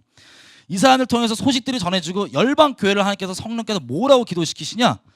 대한민국 앞으로 세워질 이 대한민국은 마치 동방에 있는 이스라엘처럼 기독교 국가로서 쉽게 얘기하면 아시아 및 열방을 섬기는 그런 이스라엘 국가 같은 역할을 할 그런 제사장 국가로 세우게 해주세요. 이게 1900년대 초에 열방 교회를 하나님께서 기도시킨 기도 제목입니다. 우리가 예레미야 33장 2절 3절 그리고 빌립보서 보면 알겠지만 하나님께서 이 일을 행하시고 성취하신 여호와께서 이렇게 얘기하죠. 너는 내게 부르짖으라. 크고 작은 비밀할 일들은 내가 너에게 알게 하리라. 빌립보서에 뭐라 그래요? 하나님께서 그 소망을 두사 우리로 하여금 행하게 하시는 거예요. 아멘이시죠? 이게 이승만 및 예수를 믿었던 대한민국 건국의 이 지도자 이 세력뿐만 아니라 열방교회가 함께 하나님께 주신 마음이었습니다. 여러분 이게 허황된 얘기예요. 우리가 여지껏 확인했던 것처럼 성경에서 가능한 얘기예요. 가능한 얘기입니다. 여러분 그 나라 백성이십니다. 그 나라 국민이십니다. 자, 그래서 올라와 볼게요. 그래서 이 정신을 가지고 있었던 우리 건국의 아비들은 기도하면서 어떻게 했냐? 1919년 이 3.1운동하고 임시정부를 딱 세웠죠? 상하이에. 임시정부의 헌법 내용입니다. 이게 임시정부 헌법이에요. 올려보세요. 이렇게 됐어요. 신인일치로, 그러니까 by the will of God, the people of Korea, both from Seoul and 하여튼 하나님과 대한민국 국민들은 뜻을 함께하여서 뭘 하냐? 대한민국을 건국하겠다. 그 다음 올라오겠습니다. 자, 신의 국의 건설에 귀한 기촌이라. 신의 국. 이게 뭐냐? 우리 건국의 아버지들은요, 대한민국에 대한 디자인과 계획이 뭐였냐? 이승만에게 그걸 디자인을 심은 것도 심으셨지만 열방교회를 기도시키셔서 어떻게 이루셨냐면 하나님 나라의 귀한 기초가 되는 그 국가로 세우신 거예요. 이게 대한민국이. 좌파 우파 상관없이 전부 다 뭐 이거 따지고 있죠. 1919년을 건국을 할래, 48년을 건국을 할래, 상관없이 하나님 나라가 기초입니다. 아멘이시죠? 이 놀라운 비밀이 감춰 있던 거예요. 그래서 우리가 잘 아는 대로 이것 때문에 1948년 5월 31일 재헌국회에서는 첫 번째 페이지로, 공식 페이지로 국회감 있죠. 우리나라의 시작을 국회의원들이 기립해서 예수 그리스도께 나라를 드리고 바치는 그런 공식적 시작을 알린 겁니다. 이해가 되세요? 우연히 기독교인들이 날치기로 그냥 나 아무도 그렇게 생각 안 하는데 나 혼자 몰래 기도해야지 이렇게 한 게 아니에요. 원래 건국의 아버지들은 이렇게 동방 쪽에 이스라엘과 같은 국가를 세우겠다고 하는 그 마음을 하나님께 소망을 심어 놓으셨고 열방의 기도를 힘입어서 그렇게 이루게 하셨습니다. 그게 대한민국입니다. 그럼 생각해 보세요. 마귀가 우리가 예수 그리스도로 말미암아 언약의 접보침 받을 때 여지껏은 하나님 나라 부분이 가려져 있어서 세상 일 따로 그냥 신앙 따로만 생각했고 여기 나와 있는 출애굽기에 제사장 나라가 된다는 부분은 그냥 이스라엘에게만 적용된다고 생각했잖아요. 아닌 거 오늘 확실히 아시겠죠? 감사하게 그 샘플을 대한민국에 두신 거예요. 대한민국을 삼으신 거예요. 그럼 마귀 입장에서 생각해 보세요. 냅둬야 돼, 안 냅둬야 돼요? 요 나라를 내버려 두면 끝장나는 거예요. 마귀 나라는 깨지는 거예요. 그래서 건국되기 전에 이 마음을 딱 심어 놓으니까 마귀가 쫄아갖고 모든 건설 다 동원합니다. 신사참배, 일제 와갖고 신사참배해라. 협박을 했더니 속은 거예요. 이승만은 이승만과 이 건국의 아비들이 있었던 것 같은데 많은 목사님들이 이 개념이 없었던 것 같아요. 뭐냐? 그냥 저건 세상 일이니까 괜찮아, 문제 안 돼. 그냥 뭐 정치 얘기고 저건 신앙과 상관없어. 이원론적으로 별개로 봤기 때문에 신사참배를 다 결의하고 했습니다. 그 은혜를 베풀었던 북녘 땅 가운데 신사참배를 해서 결론적으로 어떻게 됩니까? 두동강이 나는 거예요. 두동강이 나서 천황이 이게 다 영적인 부분입니다. 보세요. 원래 일본도 헌법에요. 천황이 하나님의 아들이라고 돼 있었어요. 헌법에 그냥 명시가. 적그리스도죠. 쉽게 얘기하면. 그 국가와 그 체념으로 가서 지금도 일본 우익 측에는 텐노하이카 반자이로 이거 할복까지예요. 우리도 따지면 대한민국의 김일성주의자들과 똑같은 거예요. 영적으로 똑같아요. 그렇게까지 왔던 이걸로 탄압하고 이렇게 하다가 우리가 무릎 꿇고 신사참배를 했던 거예요. 그 죄악을 근거로, 죄 때문에 열린 문을 근거로 마귀가 무슨 짓을 하냐면 천황이 황복을 선언할 때 8월 15일 날 했습니다. 선언은. 근데 그 전에, 그 며칠 전에 이미 항복을 했어요. 근데 그때 소련이랑 미국이랑 동맹이었습니다. 근데 그때 한반도에 소련이 아직 천황이 항복 발표하기 전에 쭉 내려온 거예요. 너무 내려오니까 미국이 스톱 거기까지 멈춰봐. 그게 38선이에요. 근데 소련은 아예 작정을 하고 내려왔잖아요. 뭘 하려고? 적화하려고, 공산하려고. 공산주의, 소련이 갖고 있던 국제 공산주의를 보면요, 적그리스도 이념이에요. 소련에 있는 수령이 우두머리고 나머지 전 세계를 다 위성 국가화하는 거예요. 1900년대 초 1800년대에 시도했던 적그리스도의 시도입니다. 적그리스도 나라를 만들기 위한. 물론 때가 아니었으니까 되다가 말았죠. 그래서 보십시오. 그렇게 돌아와서 북녘 땅은 그 죄악 때문에 딱 거의 갇힌 거예요. 그 평양 땅 가운데 우상 딱 들어섰습니다. 그리고 대한민국이 생기니까 적그리스도 체제, 적그리스도 국가잖아요. 그죠? 악한 영의 뜻을 받드는. 대한민국이 생기면 돼야 안 돼요? 이거를 생기자마자 우리 미군 형님 웅덩이 딱 치우시니까 바로 들어오는 거예요. 그게 6.25 전쟁이었습니다. 저 신사참배 할 때 유일하게 공식적으로 신사참배를 반대했던 지역이 있습니다. 노예가 있습니다. 경상남도 노예예요. 그 6.25 전쟁을 보시면 그 지역만 빼고 한반도가 초토화가 됐다 왔다 갔다 합니다. 하나님의 심판이었기 때문에. 그 철저한 심판 끝으로 대한민국이 전쟁을 마치고 이제 시작이 된 거예요. 쭉 보면 자, 우리에게 하나님께서 주신 국가적 사명이 있을 거 아니에요. 그죠? 대한민국이 생겨질 때. 헌법에 보면 그게 잘 나와 있습니다. 헌법 3조 4조가 엄청나게 중요한 영적 전쟁장이에요. 우리도 하나님 나라를 기초로 하고 그 계시가 완전하진 않았지만 점진적으로 그렇게 갈 거지만 일단 하나님 나라의 기초를 세우겠다. 근데 건국의 아비들이 영적으로 깨어 있었기 때문에 뭘 알았냐? 저 공산주의가 거기에 휘하에 있으면 우리 동포들이 노예로 살 것을 알았던 거예요. 야, 저기 노예로 있으면 큰일 난다. 안 된다. 그래갖고 저기 적그리스도 이념인 걸 알았기 때문에 죽어도 이게 바이러스예요. 한번 살짝 누룩 들어오면요. 답이 그 빼내기가 쉽지가 않아요. 그 바이러스가. 왜냐면 사단이 마지막 때를 위해 준비해놓은 최고의 역작과 최고의 미혹이에요. 그래서 결론적으로 보면 국가적 지도를 한번 보겠습니다. 전 세계 지도를 한번 생각해 보세요. 예수를 믿는 자유가 있는 자유주의 국가들 있죠. 원래는 예수 믿는 자유를 위한 거였잖아요. 제가 말씀드린 것처럼 그 자유주의 국가들에서 샘플로 하나님 딱 섬기겠다고 딱 세워진 게 대한민국이에요. 한반도에. 근데 적그리스도 이념의 공산주의 있죠. 거기에 샘플로 지금까지 버티고 있는 적그리스도 체제가 어디예요? 북한이에요. 여러분 북한은 모조품인 게요. 하나님 나라의 샘플이 딱 북한이에요. 뭐만 바뀌면 개개인들이요. 김일성을 진짜 두려워하고 사랑해요. 경애라 그러죠. 경애예요. 그리고 김일성의 가르침이 나라를 돌리는 진짜 근본된 법이에요. 그 기준으로 돌아가요. 이게 뭐냐면 하나님 나라 모조품을 딱 세워놓은 거예요. 우리는 하나님 나라에 우리는 제대로 해보라고 원본을 세워놨고 모조품이 저기 딱 배치하고 있는 게 바로 한반도입니다. 그럼 영적 전쟁이 치열하겠어요? 안 치열하겠어요? 어마어마하게 치열합니다.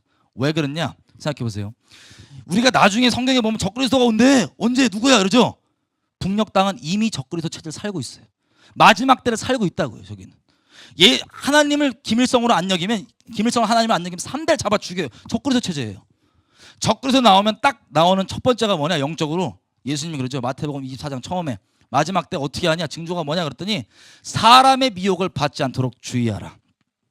디모데서에 보면은 마지막 때 말세에 고통할 때가 이르더니 막 얘기가 나오죠. 뭐 조급하고 뭐 배반하고 쭉 얘기가 나오는데 거기 하이라이트가 뭔지 아세요?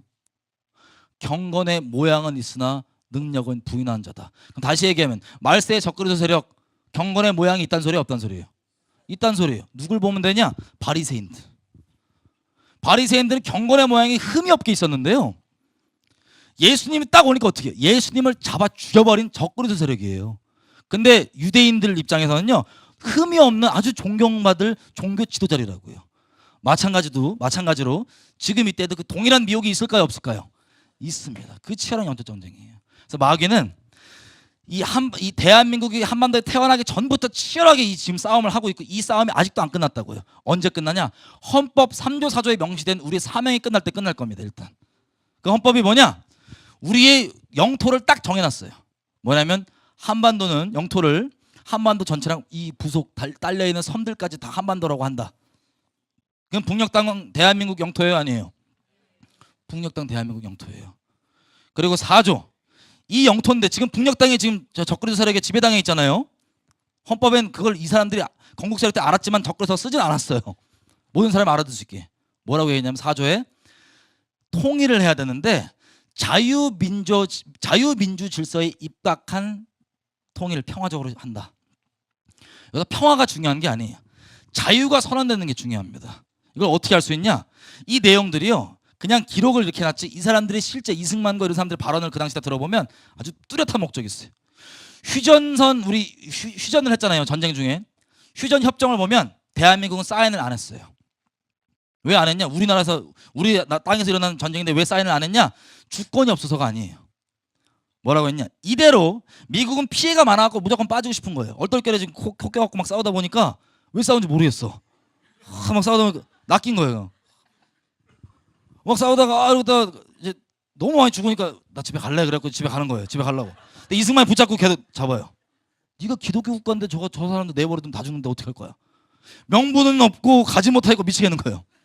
그 휴전을 막 하려고 하는데 계속 이승만이 뭐라 그러냐면은 이대로 그냥 휴전이 돼버리면 저 북녘 땅에 남아있는 우리 동포들은 노예로 살 걸 우리가 뻔히 아는데 어찌 전쟁을 그만둘 수 있냐. 겁쟁이 니네는 그냥 가. 우리는 끝까지 싸울 거야. 전쟁 여호와께 달려있어. 우리 갈 거야.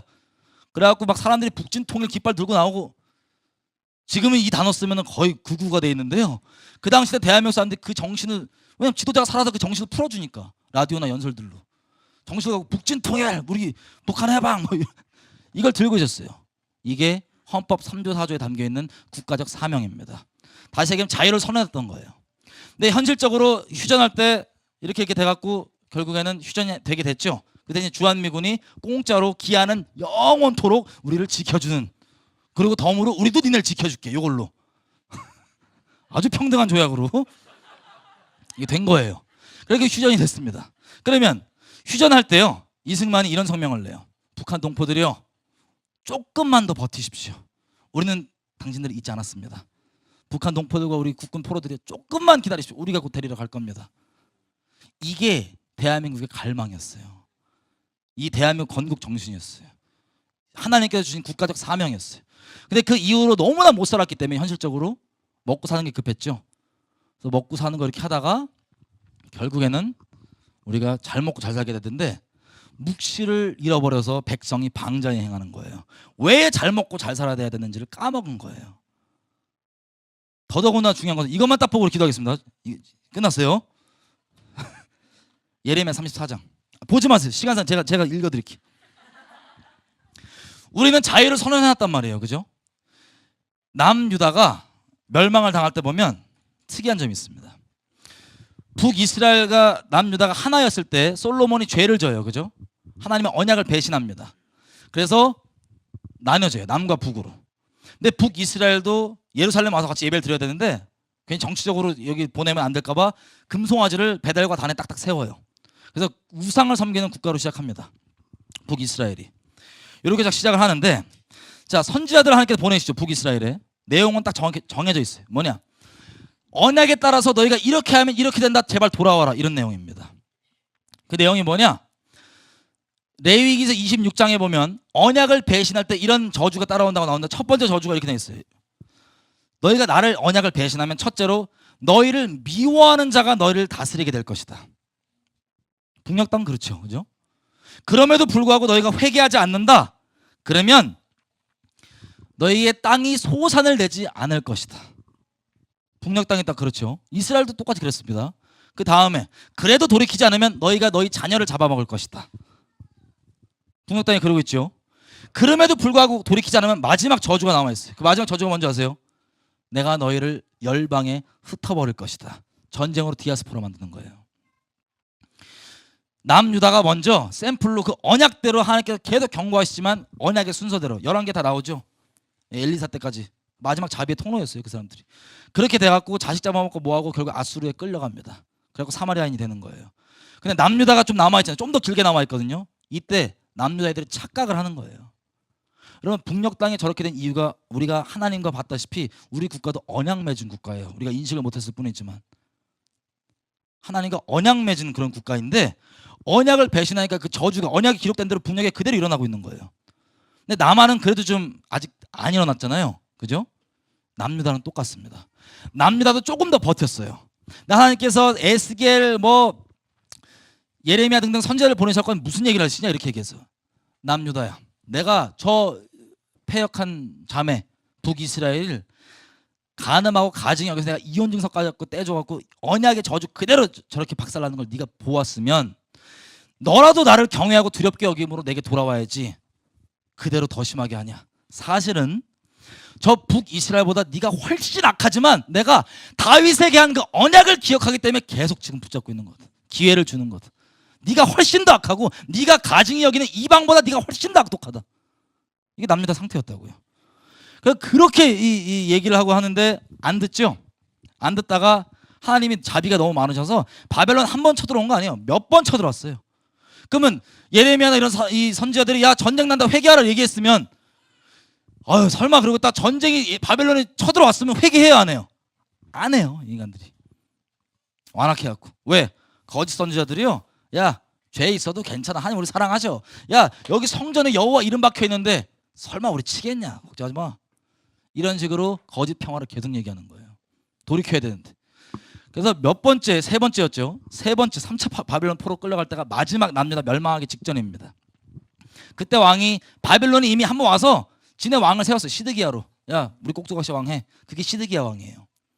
그럼 이미 바닥 정찰해야 되는데 시드기야 왕도 끝까지 뭐 애굽이랑 뭐 해보려고 그러고 막 인간적인 소스를 쓰는 거예요. 주님께서 순복하는 게 아니라. 그래서 예레미야 34장은 그 바벨론이 지금 남유다에 쳐들어와 있던 때입니다. 1년 반 좀 넘게 공격하거든요. 그 전쟁을 치르고 있을 때 하나님 말씀이 딱 떨어져요. 예레미야한테. 무슨 내용이냐? 잘 보세요. 하나님이 말씀을 주시면 우리에게 돌이켜 살라고, 아무리 악인이라도 거기서 죽는 게 아니라 돌이켜 살라고 말씀을 딱 집어주시거든요. 회개하라고. 그럼 그 마지막 때, 그 정말 전쟁으로 끌려가기 직전, 예레미야 애가의 그 처참한 엄마가 죽어서 그 강간당에 죽어있는 시체 밑에 애가 막 젖었다고 막 울고 그 아수라장인 그걸 일어나기 직전에 하나님께서 자비의 말씀 주시겠죠. 그걸 원치 않으시니까. 그 눈물로 흘렸던 예레미야 애가가 예레미야 개인 인간적인 마음이 아니에요. 그 직전에 자비의 놀랍게도요. 우상 숭배하지 마라, 뭐 하지 마라 이 얘기는 진작에 했고요. 그 우상 숭배 하나님께 온전히 있지 않기 때문에 나오게 된 사회적 열매를 딱 얘기합니다. 이렇게 얘기해요.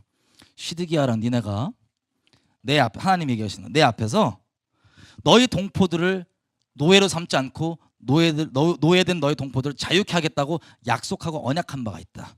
자유를 선언한 바가 있다. 너희 동포에 대해서.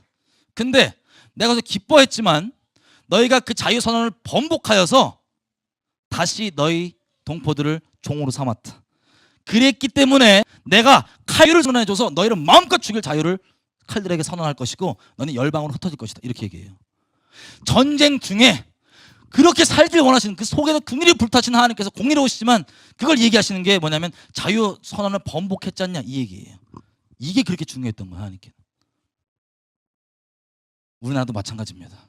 이 얘기는 나중에 기회가 있으면 하고요. 우리나라는 어떤 상황이냐? 아까 말씀드린 것처럼 자유를 선언해 놨었죠.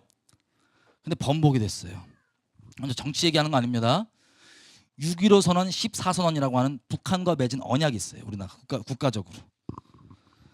그 언약이 쉽게 얘기하면 우리가 헌법으로 자유를 선언한 것들을 번복한 거예요. 하나님 앞에서. 자유민주주의 질서에 입각한 평화적 통일이 뭐냐면 자유를 주겠다는 소리예요. 쉽게 얘기하면 북녘 땅에. 그게 우리 사명이라는 소리예요. 거짓 평화가 뭐 가증하게 그냥 나쁜 짓 봐줘서 모른 척해갖고 생기는 그런 가증한 평화 말고 되도록 평화롭지만 자유를 선언하는 게 목적이라고요. 마치 그 자유 때문에 미국 땅이 남북전쟁을 치렀잖아요. 남쪽에 있던 노예제도가 전혀 아무렇지도 않았던 미국 북부 사람들이요. 공장지대였는데 부흥회가 열리고 예수를 믿고 뒤집어지고 성령 안에서 눈 떠보니까 노예제도가 안 되는 거예요. 이게 하면 안. 그래서 이걸 목소리를 내기 시작해요. 근데 목소리를 내면은 이게 돼야 안 돼요. 상황이 깨져야 안 깨져요. 야 이미 다 그러고 있는데 어떻게 하라고. 그래도 마음을 찢고 막 얘기를 합니다. 그것 때문에 전쟁이 나죠. 하버드에는 이런 편지가 있습니다. 흑인 노예 병사들을 이끌었던 지도자가 그 대위였죠. 그 사람이 쓴 편지가 있어요. 전시돼 있어요. 이 사람의 편지가 영화로 만들어졌는데 영광의 깃발이라고 하는 옛날 영화입니다. 그 편지 내용이 이래요. 그리스도의 영광 때문에 이 흑인들은 비록 모르지만 내가 그리스도의 영광 때문에 이들을 위해서 이렇게 싸운다고 피 흘리고. 미국도 하나님께서 국가적인 부르심이 있는데 이런 노예 제도라고 하는 죄악이 이렇게 있기 때문에 하나님께서 쓸 수가 없는 거예요.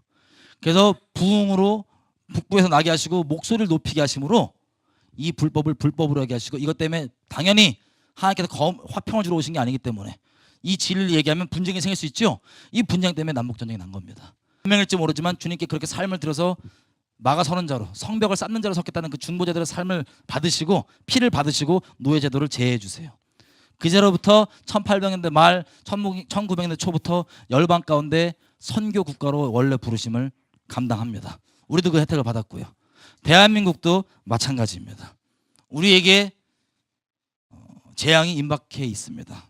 객관적으로 다 외국에서는 그렇게 알고 있어요. 근데 이것들이 단순히